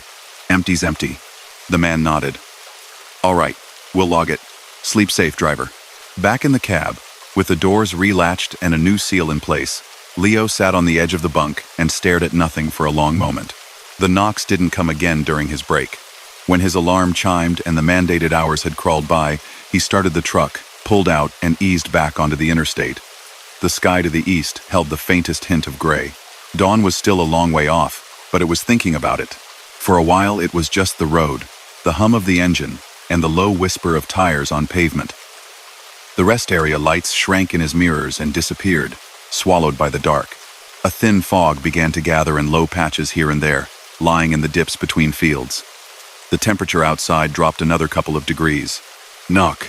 Leo's hands clenched around the wheel. He didn't jump this time, but the sound still crawled along his nerves. Another knock followed, then another, 3 in a row. He kept his eyes forward. "I know you're empty," he said aloud, voice tight. "I know there's nothing back there." The knocks answered anyway. 2 short. Pause. 2 more. Pause. 3. Fast. He found himself counting under his breath. 1E2. 1E2. 1E2-3. Something about the last set 3 close taps felt insistent. Up ahead, the glow of taillights bloomed suddenly in the distance. A string of red points, not moving much. A few of them winked brighter, then dimmer, as whoever owned them tapped their brakes. Great, Leo muttered. Congestion. The fog thickened as he drew closer, blooming up from the fields and sliding across the lanes like slow, pale smoke. The taillights in front hazed, turning each point of red into a blurry smear. He eased off the accelerator, letting his speed drop. His foot hovered near the brake, but he didn't stomp. Gentle. Measured. His right-side mirror caught a brief, fleeting image, something dark on the shoulder ahead, where the fog hugged the ground more thickly. The knocks came again. This time, they were louder. 2, then 3, then a sudden hammering series of 4, faster than before. The pattern broke, more frantic than any he'd heard all night. Instinct got ahead of thought. Leo slowed further, easing the rig down well under the limit, hazard lights ticking. The truck behind him followed suit, red glare filling his left mirror for a moment before widening as the distance opened. The fog closed in fully, turning the world ahead into a glowing gray wall with scattered red dots. And then the rest of the scene emerged. On the right shoulder, just past a bend, a small car had spun partway into the lane, its back end jutting over the white line. Its headlights were off, as if the impact or a dead battery had killed them. Another car sat angled in front of it, hazard lights blinking frantically. 2 figures moved in the haze, waving their arms, trying to warn approaching traffic. If Leo had still been at full speed when he'd hit that curve, if he'd been just a little closer to the cluster of taillights ahead, he might not have had enough room to react, not with the fog and the surprise. As it was, he had distance. He slowed to a crawl, signaled early, and moved into the left lane, giving the scene as much space as he could. The other truck behind him did the same, following his lead. Cars followed their example, a slow, shuffling line sliding past the mess instead of barreling into it. As he crept by, he caught a glimpse of the small car's driver, a young woman, pale in the red-stained fog, phone pressed to her ear. She looked up just long enough to make eye contact with Leo through the side window. Her expression was a mix of fear and wild relief at seeing the line of vehicles slowing rather than slamming straight toward her. The fog swallowed her again as he moved on. The knocks from the trailer stopped. For several long minutes, the only sounds in the cab were the idle murmur of the engine and Leo's own pulse in his ears. Gradually, the traffic smoothed out. The fog thinned back into patchy wisps and then into nothing. The sky ahead bruised from black to deep blue as the first suggestion of morning crept up from the horizon. Leo drove in that strange quiet you sometimes get after a close call, a kind of stunned, grateful hush. He didn't kid himself. The car accident wasn't the most dramatic thing he'd ever seen on the highway. Drivers dealt with worse. Accidents happened. People reacted how they could. A few miles per hour slower or faster, a few seconds sooner or later, that was always part of the equation. But the timing nagged at him. The sudden flurry of knocks. The way his attention had been dragged fully, sharply back to the present just in time. The old habit of counting beats, of remembering childish patterns on tabletops. Hours later, when he finally dropped the trailer at the western yard, he asked one of the lot workers about it, trying to keep his tone casual. "Hey, 3,174, he said. "You guys use that one often?" The worker, a woman in a reflective vest with a clipboard tucked under her arm, glanced at the trailer number and then at him. "That old thing? Only when we have to." "Why?" "Had some odd noises on the way," Leo said. "Might want to check the frame or something, could be loosening up." She nodded, made a note, then hesitated. 3,174, she repeated. "Huh. You know, that was the unit they rebuilt after the river bridge accident. Years back, before you signed on. Everybody walked away, but the trailer was a mess. They salvaged what they could, refitted it. Some folks don't like taking it, though. Say it creaks funny. Gives them the creeps." Leo let out a slow breath. "Creaks," he said. "Yeah." He thought of condensation handprints on the inside of a door, too small for his own fingers, of patterns in the dark, tapping like a language he almost remembered. He pictured for just a second someone in the back of that trailer on a different bad night a long time ago, pounding on the walls, wanting out, wanting help. He pushed the thought away gently but firmly. "Next time you got an empty," he said lightly, "maybe give me a different number. This one likes to talk." The worker laughed. "You and half the fleet. I'll see what I can do." That night, off duty in a motel room that smelled faintly of detergent and old carpet, Leo lay awake for a while, listening to the hum of the heater. The silence felt too still without the road under him, without the constant low rush of tires. In that quiet, he thought he could almost hear something faint and far away. Not words, not even clear sounds. Just a pattern of tiny taps, like fingers drumming on the other side of a wall. He rolled over and closed his eyes. After that trip, when the dispatch board popped up with 3,174 again, he hesitated before hitting accept. Then he did anyway. Empty trailers didn't usually get a reputation. Metal was metal. Road was road. But on the nights when the miles grew soft at the edges and his attention threatened to drift, there was a small comfort in knowing that if the knock started up again, at least he wouldn't be the only one awake in that long rolling box of steel and air. Story number 5. Angela always said the most unnerving part of the interstate wasn't the steep grades or the tight city ramps. It was the places where there was nowhere to go if something went wrong. Bridges. Long ones. On a clear day, the Atchafalaya Basin Bridge in Louisiana could almost be beautiful. An endless gray ribbon suspended over water and swamp. Cypress trees standing like patient sentries in the shallows. But at night, in the rain, with a loaded trailer and a crosswind, it felt like driving through a tunnel with no walls, only a thin guardrail, and then nothing but dark water. Her run that night had started out ordinary. She'd picked up a load of packaged food outside Baton Rouge, paperwork in order, reefers humming. The dispatcher had apologized for the late start, but Angela didn't mind. She preferred night traffic, fewer cars, fewer distractions. Just her, the road, and the steady pulse of the dashboard lights. By the time she rolled onto E10 westbound, rain had started, light at first, then heavier. Wipers thudded back and forth, smearing the world into a wet blur. The glow from her headlights bounced off the water on the pavement, making the lanes look like slick ribbons of glass. She knew the bridge was coming long before she saw the first sign. The land flattened, trees pulling back, the air taking on that particular open smell of water and mud. She could feel the slight lift in the road under her wheels as the causeway began. A green sign loomed out of the darkness. Atchafalaya Basin Bridge. Next 18 miles. Angela settled her shoulders, eased her grip on the wheel, and felt the faint, familiar tension gather in the back of her neck. The lanes narrowed a touch as the bridge rose. Guardrails appeared on either side, low concrete walls slick with rain. Beyond them, nothing but moving blackness. The first few miles passed in a steady rhythm. Wipers, engine hum, the soft hiss of tires on wet concrete.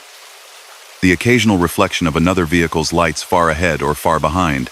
There were no shoulders here, not really. Just short, narrow pull-offs spaced far apart, tiny concrete alcoves where a vehicle barely fit. No room for mistakes. Angela clicked the CB over to the local channel. A couple of voices murmured, two drivers talking about the weather, about delays in Houston. Nothing about the bridge. She rolled on.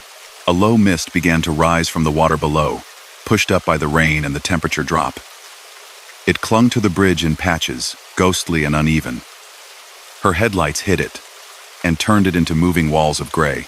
Somewhere in the back of her mind, an old story stirred something another driver had mentioned at a truck stop cafe over gumbo and cornbread. About a walker on this bridge. About footsteps on the trailer roof and someone you only saw in the corner of your eye. Local legend, the driver had said with a shrug. Keeps you paying attention, I guess. Angela had rolled her eyes then, but sometimes, late at night, those half-joking stories had a way of finding their way back. Tonight, with the bridge stretching ahead like a wet, endless runway and the swamp-breathing fog up from below, the memory came back all too easily. She shook it off. The first sound was soft enough that she wasn't sure it was real. Tap. Right above her head, overhead, as if someone had dropped a small pebble onto the top of the cab. She frowned, glanced at the roof liner. Maybe something loose up there. A branch, some road debris. Tap, tap, two more, in quick succession, slightly farther back, as if whatever it was had moved. Angela turned down the radio. The bridge's concrete joints thumped under her tires in a slow, steady cadence. The rain drummed on the roof. Wipers swept. Everything blended into one gray wash of sound. Then, clear as a knuckle on a door, tap-roo tap tap, traveling along the length of the cab and onto the front edge of the trailer. She felt the faintest vibration through the steering wheel, a tiny extra tremor that didn't match the tire's roll. Expansion joints, she told herself quietly. Wind, that's all. Outside, the mist thickened, rising higher, wrapping the truck in damp, shifting veils. The world beyond the reach of the headlights disappeared. Even the reflection of her own beams on the wet concrete ahead blurred and wavered. In the side mirror, there was only a pale tunnel of light behind her truck and the vague suggestion of swamp beyond. Another tap, heavier now, directly above the sleeper. Angela's skin prickled. She glanced toward the passenger side window and caught a strange impression there, a shadow, maybe, or a reflection where there shouldn't have been one. For a half a second, she could have sworn she saw the suggestion of someone walking along the narrow maintenance walkway that paralleled the road on the outside of the guardrail. Nobody should have been out there in this weather. She looked again. The mist shifted. The walkway was empty. The CB crackled suddenly, loud in the quiet. "Westbound you on the bridge at this hour?" A voice drawled, casual but slightly tinny. Angela picked up the mic, grateful for human sound. "Affirmative. Westbound. Loaded. About halfway, I think." "Watch that fog, darlin'," the voice said. "They say it plays tricks. Don't let it play with you." The way he said it made her pause. "You out here too?" she asked. Silence answered. The channel went as flat as if no one had spoken. "Copy?" She tried again. Nothing. Just static, thin, and distant. She set the mic back in its cradle, lips pressing together. Thump. Thump if thump. This time, the footsteps, because that's what they sounded like now, no matter what she told herself, moved from the front of the trailer toward the back. Slow, measured paces, each one a soft impact through the metal skin. Her eyes fixed on the road ahead. The bridge stretched on, 1 mile marker after another sliding past on the right. 110. 111. 112. Little green numbers swallowed by rain. Another shape flickered in the corner of her vision. On the narrow outer walkway, through the drifting fog, a figure moved just at the edge of the headlight beam. Not running, not stumbling. Walking. Steady, unhurried, keeping pace with her truck with no visible effort. They were too close to the guardrail. One slip and they'd be over the edge. Angela's chest tightened. She risked a longer look. The figure's details were lost in the mist. Clothes dark, maybe a jacket. Head bare, or hooded, she couldn't tell. No reflective vest. No flashlight. Just a Persani-shaped absence in the gray, matching her speed. "Hey," she said aloud, though the glass and engine noise would swallow her voice before it reached anyone outside. "Get off there. That's not safe." The figure didn't react, didn't turn. Just kept walking. A blurred, dark outline riding the edge of her peripheral vision. The taps overhead stopped. The truck rocked, but only as much as the wind and the uneven slabs of the old bridge would account for. Gauges sat steady. Steering responded cleanly. Everything about the rig remained normal. Only the world around it felt wrong. Angela checked her mirrors again. Headlights behind her had disappeared in the fog. The bridge felt as if it had been emptied of all but her truck. And that silent, persistent walker on the fringe of sight. She focused on the white lines, on keeping her lane, on breathing. A faint glow appeared ahead, diffused by the mist. At first, she thought it was another truck. Then it resolved into an overhead sign. "Emergency parking next right. Pull out 1/4 mile." She knew that spot. One of the tiny bulges of concrete carved into the side of the bridge, barely deep enough for a trailer. A place to limp into if something went wrong. The figure on the walkway vanished as the sign passed overhead. Angela let out a breath she hadn't realized she was holding. Almost as soon as she exhaled, the CB crackled again. "Westbound on the basin? You got your ears on?" A different voice asked. Younger, tense. "Got a stalled four-wheeler up ahead. Right lane. No lights. Fog's eating it. Watch yourself." Angela's fingers tightened. "Copy that, driver. You got a mile marker?" "Somewhere past 114, the voice replied. "Maybe 115. Hard to see. I'm pulled up behind him with my flashers on, but folks still flying past." You'd think 18 miles of bridge in the dark would slow him down. She checked the nearest marker as it slid by. Ibaisha-san. The taps came again. Fast, sharp. 4 in a row. Directly above the windshield. Like urgent knuckles on glass. All right, I see it, she muttered. Her foot eased off the accelerator. Her hazard lights clicked on, filling the cab with a soft amber rhythm. The mist ahead glowed faintly red. Brake lights. A cluster of them, hazy and distorted. Angela brought her speed down further, well under the limit, and edged slightly toward the left side of her lane, giving as much room as possible to whatever lay ahead. As she rounded a gentle curve, the scene emerged from the fog all at once. A compact car sat angled in the right lane, hood up, dark except for the diffused shine of other vehicles' lights bouncing off its wet shell. In front of it, a tractor trailer idled in the lane, hazard lights pulsing in the mist. A man in a reflective vest stood between them, waving an arm in slow arcs to guide approaching trucks around. And, just beyond the cones of their lights, right at the edge of Angela's lane, another figure stood by the guardrail, one hand on the concrete, the other clinging to a small bundle against their chest. A woman, soaked, hair plastered to her cheeks, staring toward the oncoming glow with wide, fixed eyes. For a heartbeat, Angela thought she saw someone standing next to the woman.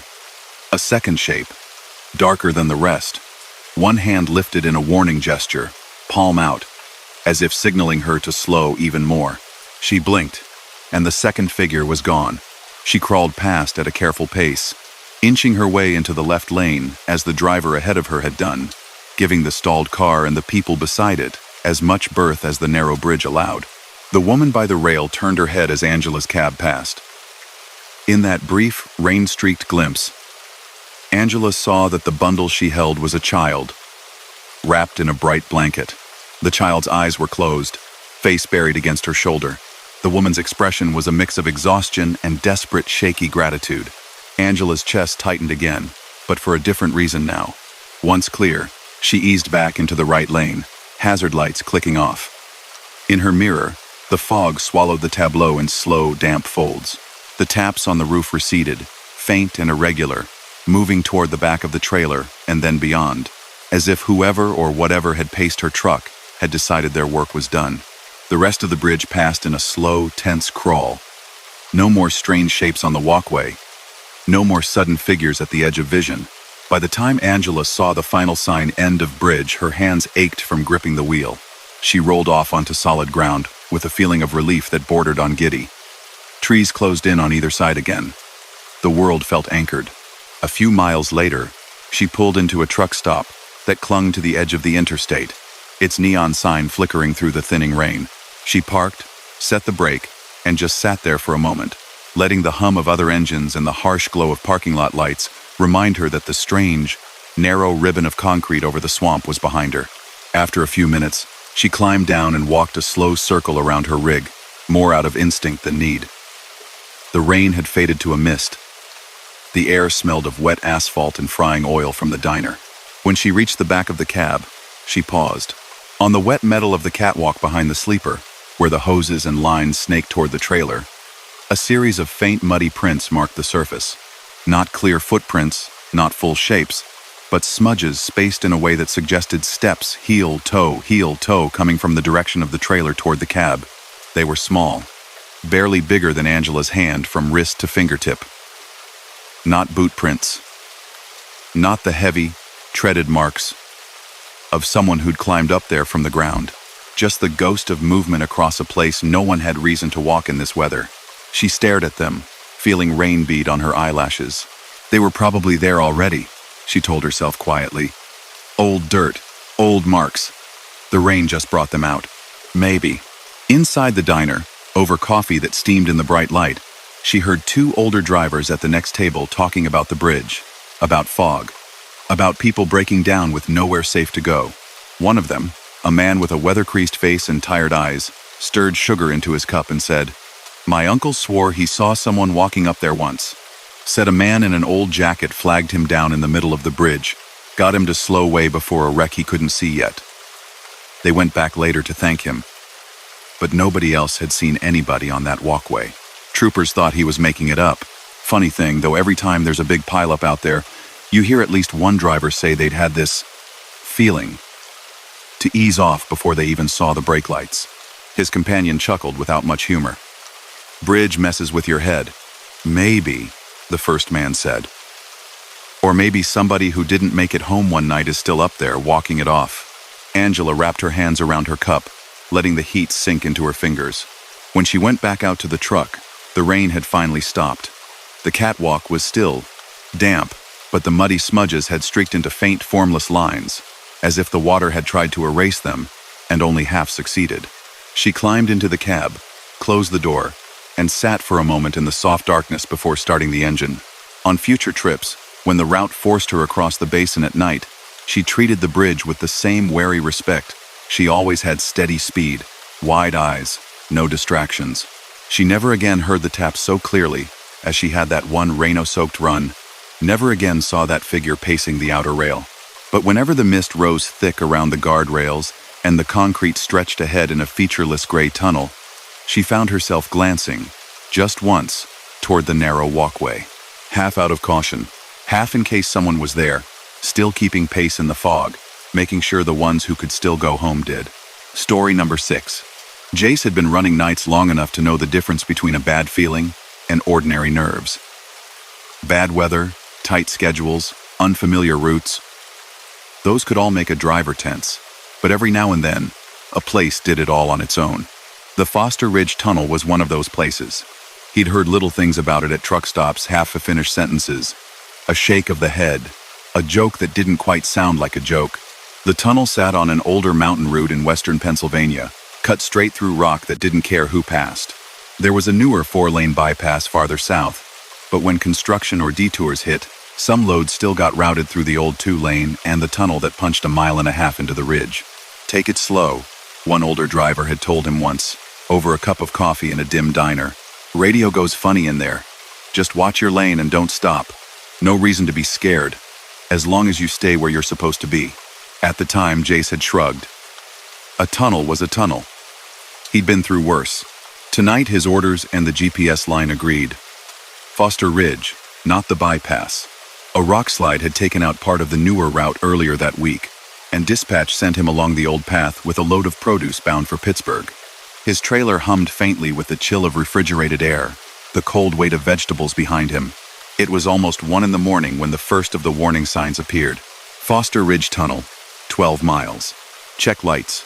Turn on headlamps. The letters glared back at him in his high beams. The road had been quiet for the last hour. Trees closed in on either side, tall and dark. The sky was a narrow strip of cloud-streaked black overhead. The radio played low. Some lady-night call-in show fading in and out with the hills. Jace rolled a kink out of his shoulders and took a sip from his thermos. He wasn't tired exactly, just settled into the kind of deep focus that came with mountain driving. Hands steady, eyes moving, mind quiet. In the distance, through the windshield, he thought he saw a brief flash of light, 2 pale points, low on the horizon, then gone. Headlights bouncing over a rise, maybe, or just a trick of his own beams on a reflector. Another sign loomed up. Tunnel ahead. FM radio special band 89.7. Traffic and weather. Underneath, smaller letters. Signal may be limited. He flicked through stations until he hit static, and then, faintly under it, a mechanical voice listing speed limits, lane closures, and advisory messages.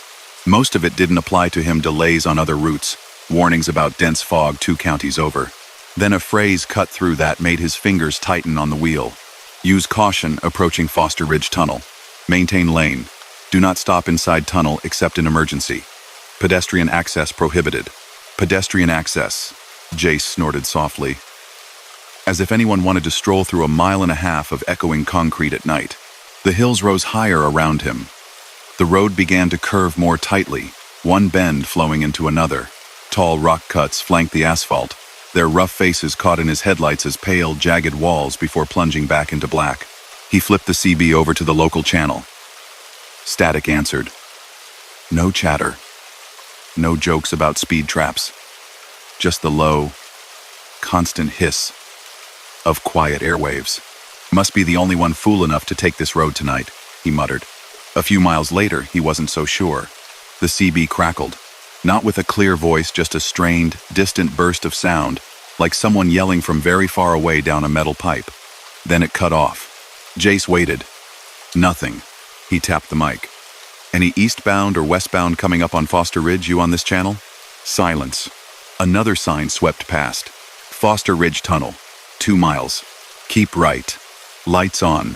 Radios on. The last line made him raise an eyebrow. He'd never seen radios on written out on a highway sign before. All right, he said under his breath. Lights on, radios on, got it. A bend in the road straightened, and suddenly the mouth of the tunnel was there ahead of him, an enormous black arch carved into the hillside, surrounded by a frame of worn concrete and yellowed lights. Their glow pooled weakly around the entrance, not quite pushing back the darkness within. Above the arch, big block letters spelled out Foster Ridge. They looked tired, a little stained by decades of exhaust. Jace's headlights punched a long, narrow spear of light into the opening. The reflective lane markers on the tunnel floor gleamed like damp bones. His radio crackled again. Just hold your lane, a voice said, so thin it was barely more than a breath. Don't look at them. Then only static. The hair along Jace's arms lifted. Copy that? He asked the empty cab. The only answer was the rumble of his engine and the growing roar of his own tires echoing off the tunnel walls ahead. He rolled toward the mouth, slowing to a careful 40U5. As he crossed the threshold, the sound changed. Road noise jumped in volume, booming and hollow. The world narrowed to concrete curves and the low, steady roar of his own passage. The outside disappeared. Inside, the tunnel stretched in a gentle curve, lit by a string of dim sodium lamps down the center of the ceiling. They buzzed faintly, casting everything in a sickly yellow wash. The walls were stained with long, dark streaks. The ceiling dripped here and there, water splattering onto the shoulder and leaving damp patches. His headlights caught the reflective paint of the lane line directly ahead, a double yellow dividing the two directions of travel. There was no median, no barrier. Just paint and air, and whatever came the other way. He kept his rig neatly in his westbound lane, eyes flicking between the road, the walls, and the rearview mirrors. A third of the way in, the radio died. Not just one station, not just the CB. Everything. The little screens still glowed. Dials still lit, but no sound came out of the speakers at all. Not even static. Jace tapped the radio casing with a knuckle. Come on, he said. Now's not the time. Nothing. Silence pressed in, thicker than the confined air around him. The only sound left was the deep, steady growl of his engine and the rhythmic slap of his tires over occasional seams. He listened harder than he meant to. That was when he heard it. Not from his own truck. Not from any identifiable machine. From somewhere ahead, or above, or behind the tunnel muddled direction. A horn, long, low, and far away. Not a modern, blaring blast. Something older, rougher at the edges, like a tired throat trying to sound authoritative. It bleated once, then again, a warning note that seemed to vibrate the concrete. Jace's grip tightened on the wheel. Somebody else is in here, he told himself. Oncoming. Big rig. Nothing weird about that. His headlights probed the curve ahead. The yellow lamps continued their steady, flickering line.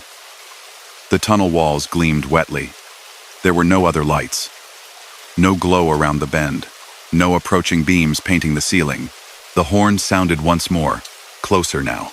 Inside the cab, the mirrors showed only the white rectangle of his trailer in the tunnel's confined space, its sides briefly glowing in his own light. He focused on the paint between his tires. Stay centered. Hold the line. The air felt heavier, as if it carried more than just exhaust and damp. The faint smell of something old and burned hung there, hard to identify. In the corner of his right eye, there was movement. He refused to look, keeping his focus on the lane ahead, but his mind registered details anyway. For a moment, just a moment, the tunnel didn't look entirely like the one he'd driven into. In the reflection of the curved wall, another image slid over the present like a double exposure. Blackened concrete, soot stains spidering up toward the ceiling, a ragged gash in the wall where something enormous had hit and scraped and come to a sudden, wrong stop. And, in that ghosted reflection, the long shape of a semi on its side. Cab crushed against the concrete. Trailer skewed. and half blocking what might have been the opposite lane. The picture flashed across his vision and was gone. The wall in front of him was just stained stone again. His heart thudded. "Eyes front," he muttered. "Stay in your lane." The horn bellowed much closer now. And this time, along with the sound, came a wash of faint, overlapping impressions. Shouts. Brakes squealing. The deep, panicked growl of an engine working too hard. Jace's headlights, still showing only empty road ahead, flickered once, as if some unseen interference had brushed them. And then, without the warning of visible lights, something huge loomed in front of him. For a terrifying fraction of a second, he saw it as clearly as if it were physically there, a truck barreling straight toward him in his lane, old-style cab-over, grille dark with grime, a load of logs chained sloppily on the trailer. Its headlights blazed, but they were the wrong color, yellowish and weak. Its horn blasted full in his face. Instinct screamed at him to yank the wheel to the right, to throw himself and 40,000 pounds of freight against the tunnel wall, to avoid the collision his eyes told him was inches away.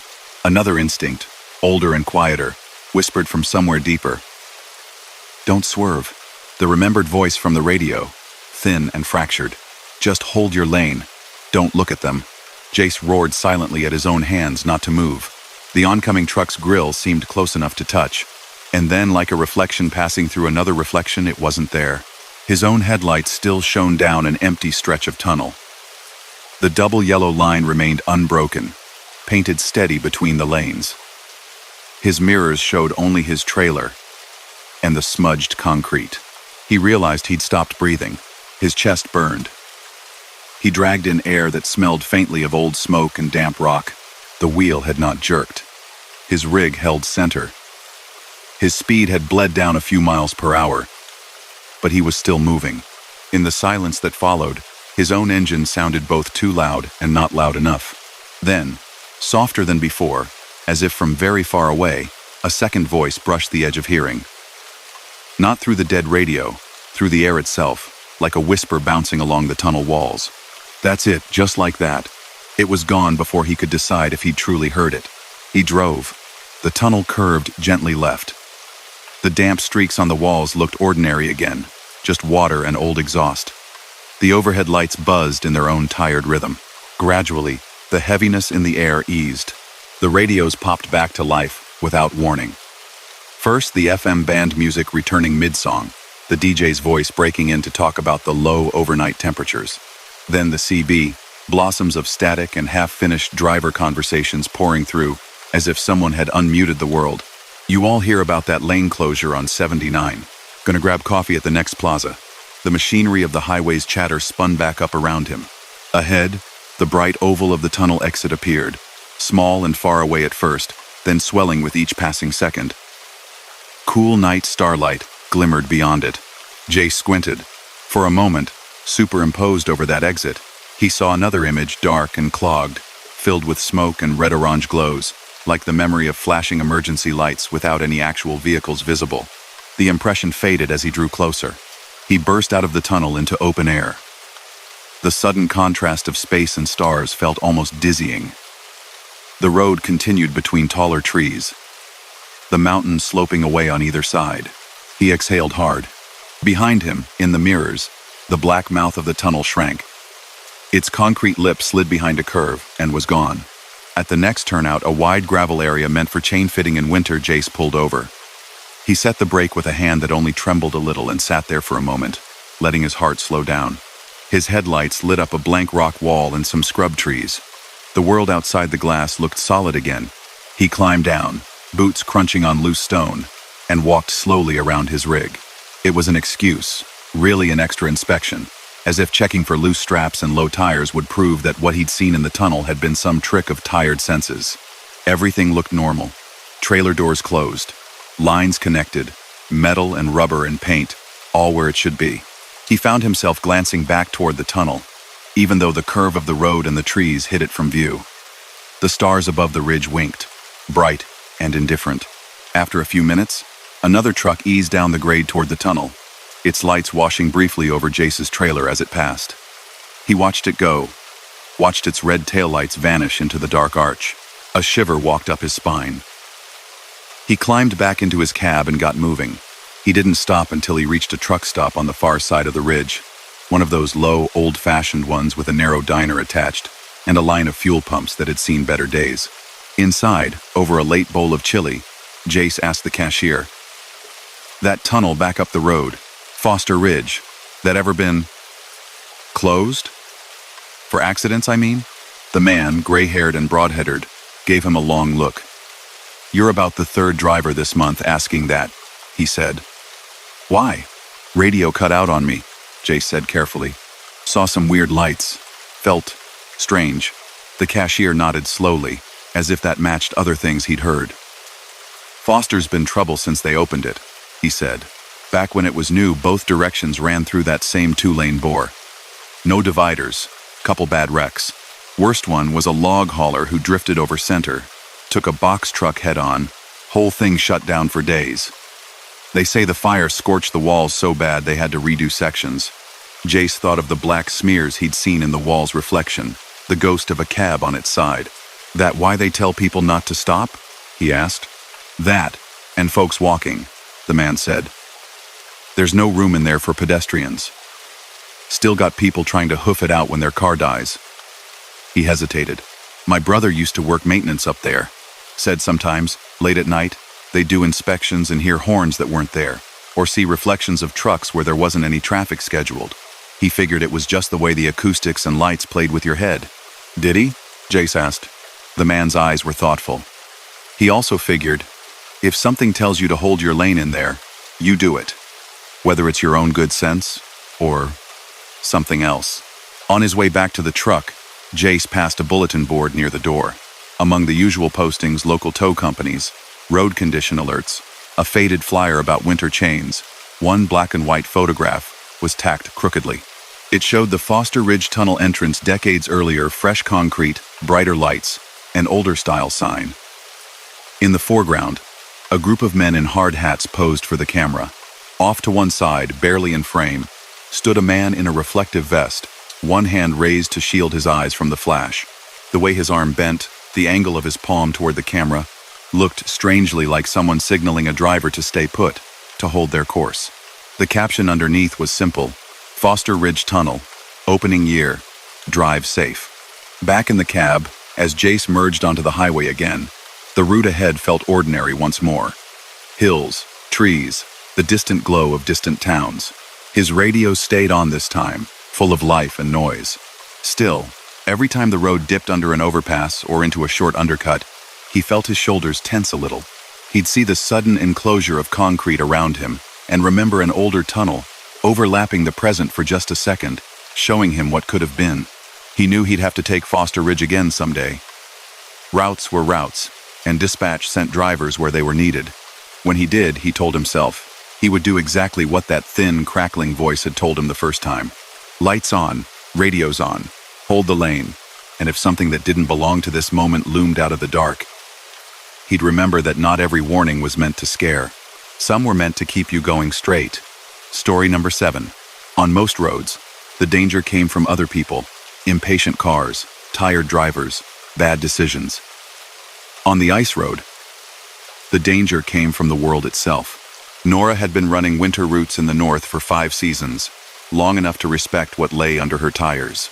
Out here, the highway was frozen lakes and river crossings, white lines painted where no pavement existed, just compacted snow over ice thick enough usually to hold a loaded rig. Usually. It was late in the season, the last week before the company shut the road down for the thaw.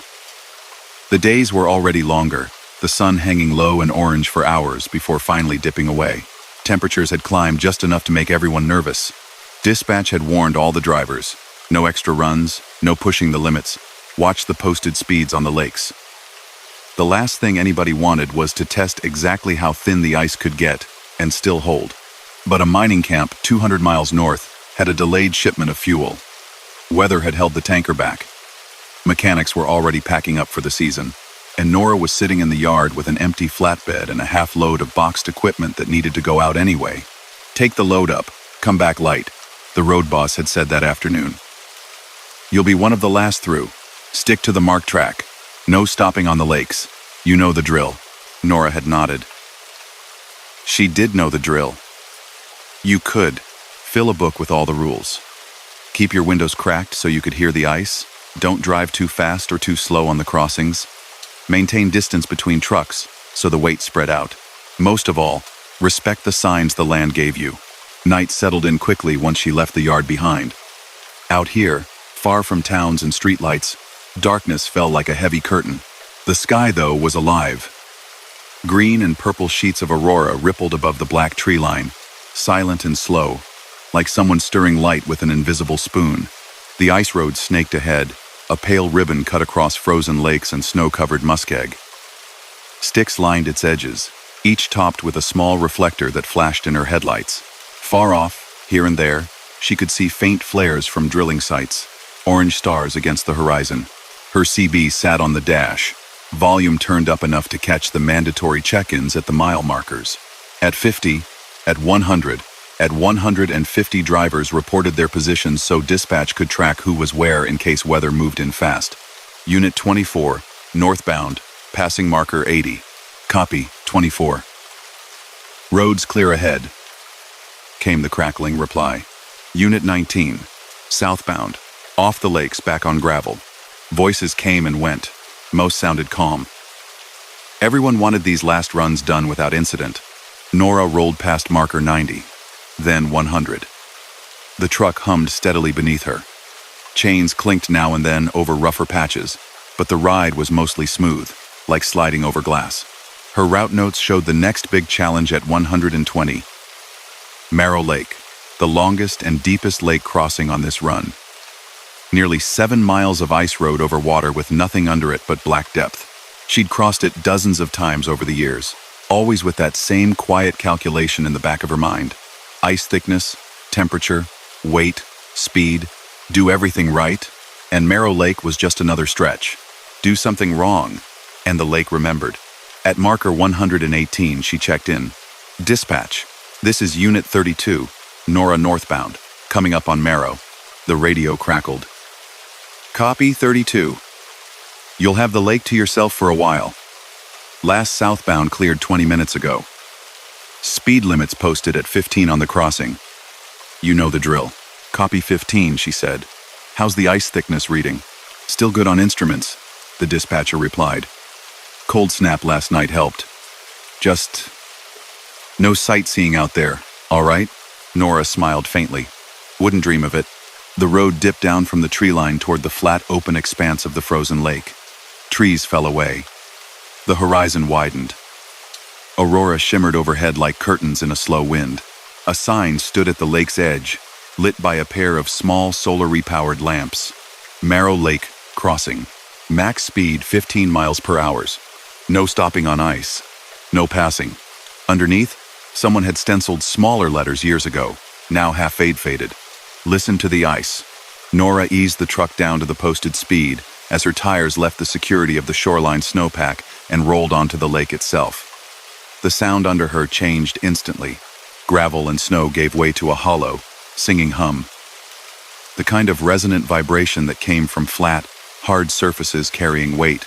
The trailer behind her followed, its own axles adding their low note to the chorus. The ice road track cut straight across the expanse, a faint, pale highway marked with those stick reflectors sprouting from the ice itself. Beyond its edges, the lake stretched smooth and unbroken, dusted with a thin layer of snow that glowed softly in her lights. She cracked her window open an inch. Cold air knifed in, sharp and pure. She listened.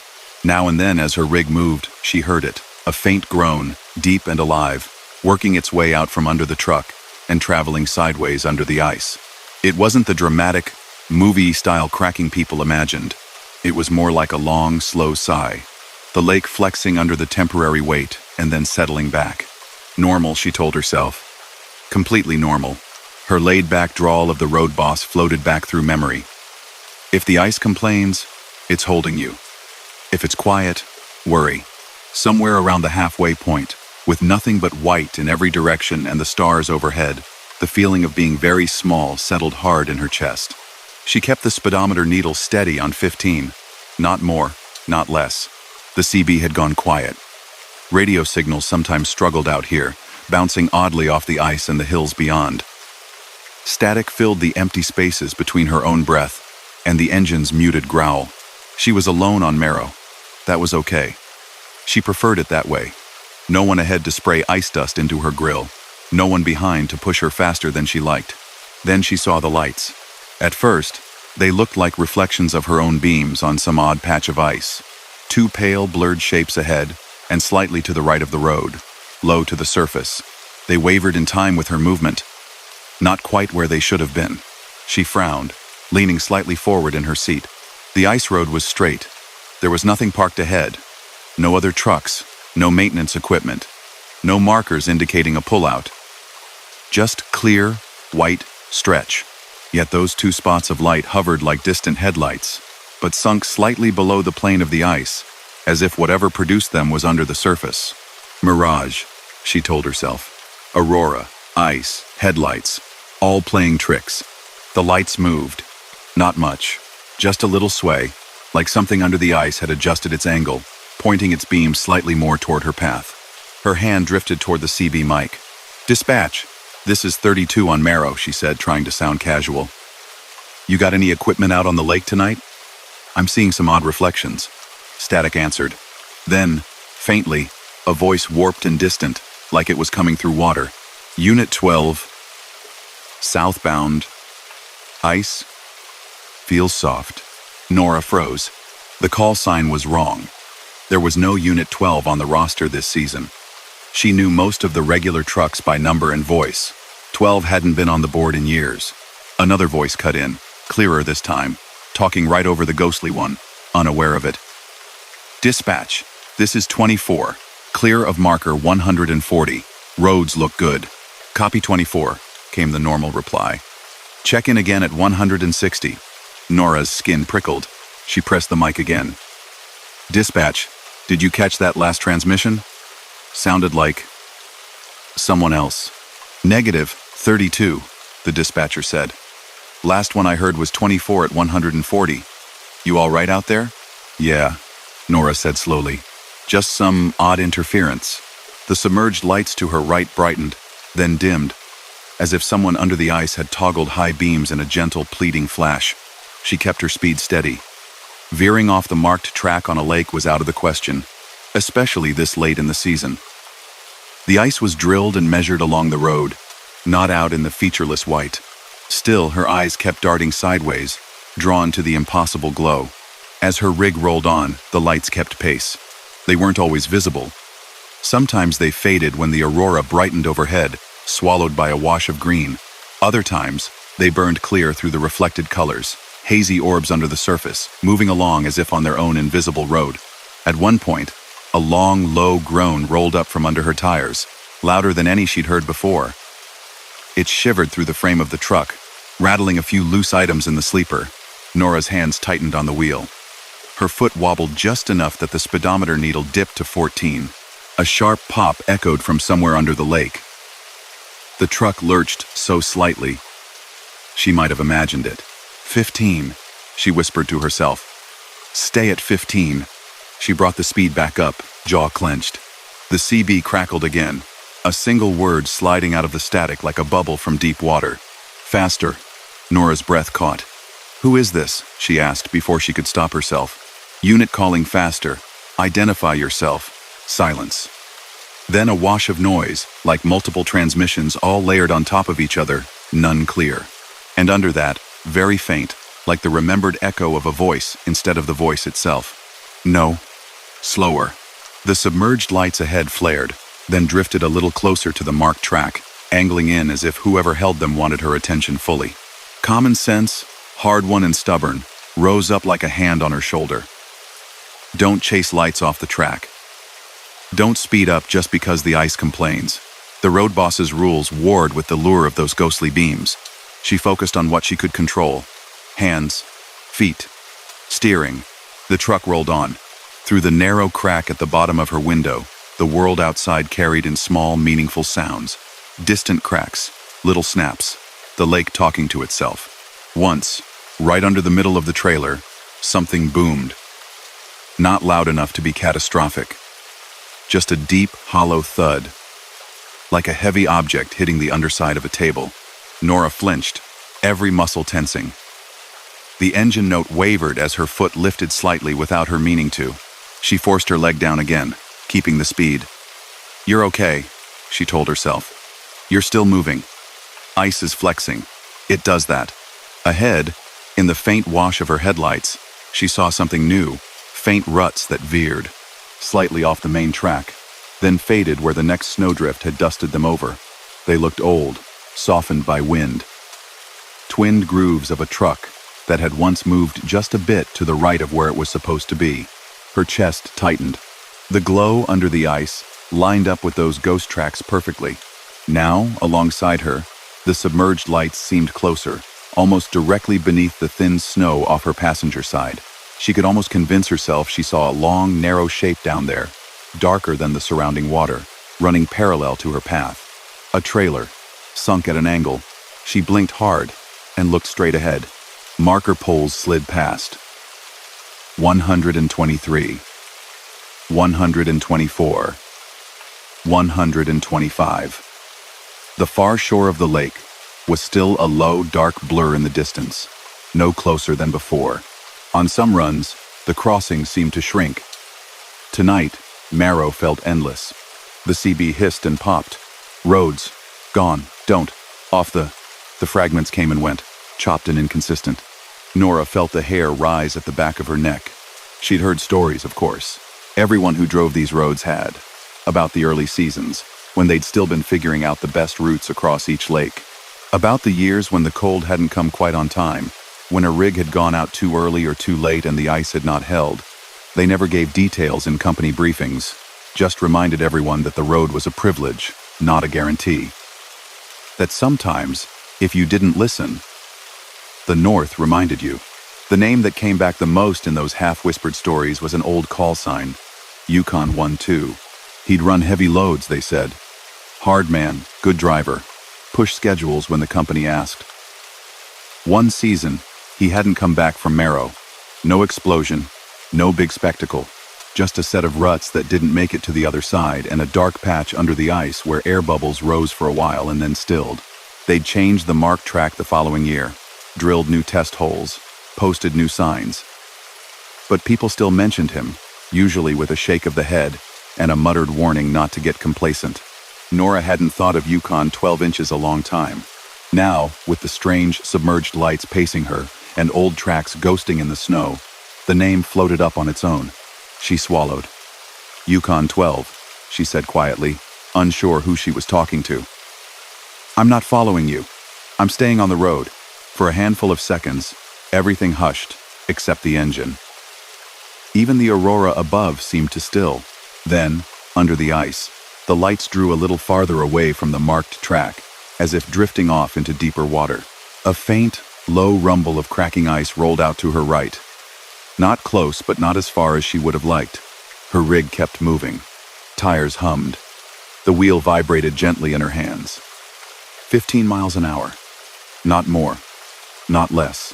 You stay out there, she murmured. I'll stay up here. The markers counted up. 130. 130. 132. Ahead, the opposite shore of the lake finally began to take shape, a darker band against the white. Trees rose up, black and solid. The end of the crossing glowed in her headlights. The sign on that side a mirror of the one she'd passed at the start. Marrow Lake Crossing End. Check equipment, drive safe. The moment her front wheels rolled off the ice and onto the packed snow of the shoreline, the sound under her changed again. The hollow hum softened, turned to a crunch. The truck's frame felt different, less buoyant, more anchored. Only then did she realize how tightly she'd been gripping the wheel. Her knuckles ached as she loosened her hands. The CB popped. Unit 32, this is dispatch. Status on Marrow? Nora took a breath. Clear of the lake, she said. Back on land. Copy that, came the reply. Everything sound okay under there? She hesitated. A bit talkative, but it held. The dispatcher chuckled, not quite understanding. That's what we like to hear. You're good the rest of the way in. Crews say the northern sections are firm. See you on the flip side. She acknowledged and kept driving, watching the lake recede in her passenger mirror. As the shoreline dropped away behind trees and low hills, the sense of being watched eased. At the camp, hours later, after unloading and a quick coffee in the prefab cafeteria, Nora mentioned what she'd seen to the camp mechanic, an older man with winter-burned cheeks and hands that never seemed to get properly clean. "Lights under the ice," she said, trying to keep the uncertainty out of her voice. "Moving along the old tracks. Hear anything like that?" The man's expression shuddered, just for a second, then softened into something like resignation. "Every season or two," he said. "Some driver gets marrow to themselves in the middle of the night and comes in looking like they've seen a ghost. Says they heard Yukon calling or saw a truck parked under them where there shouldn't be anything." Nora nodded slowly. "And what do you tell them?" He wiped his hands on a rag, glanced toward the window where the faint outline of the lake lay in the distance. "I tell them what you already know. Stay on the marked track. Don't speed up. Don't slow down. Don't chase anything off the path. You listen to what the ice tells you. And maybe you listen to what the ones who didn't make it tell you too. You believe that?" she asked quietly. "That they're still out there?" He thought for a long moment. "I believe this road remembers," he said. "Whether that memory shows up as lights under the surface or a feeling in your gut doesn't much matter, as long as you pay attention when it does." On her return trip south, daylight washed the fear out of Merrow Lake. Under a pale sky, with other trucks visible far ahead and behind, the crossing felt almost ordinary. The ice groaned and sang, but no strange lights appeared. The water beneath stayed hidden, quiet. Still, as Nora's rig rolled across, she kept her window cracked and her speed needle steady on 15. And when the radio hissed with a brief burst of static near the center of the crossing, she found herself saying softly, "I hear you. I'm staying on the road." No answer came. That was all right. Sometimes on those empty stretches of frozen highway where the world narrowed to just the truck and the space directly in front of it, not hearing a reply was its own kind of blessing. In the years that followed, she ran that route many more times. Sometimes she crossed Merrow in convoy, other rigs' taillights bobbing ahead. Sometimes she had the lake to herself again, sky dark and wide and filled with moving light. On those nights, if a faint glow seemed to flicker under the ice off to one side, or if the CB hissed with a sound almost like an old call sign, she kept her eyes on the markers and her hands steady on the wheel. Out here, the road didn't forget. And sometimes, in ways no rulebook could explain, it tried to make sure the people who listened didn't forget either.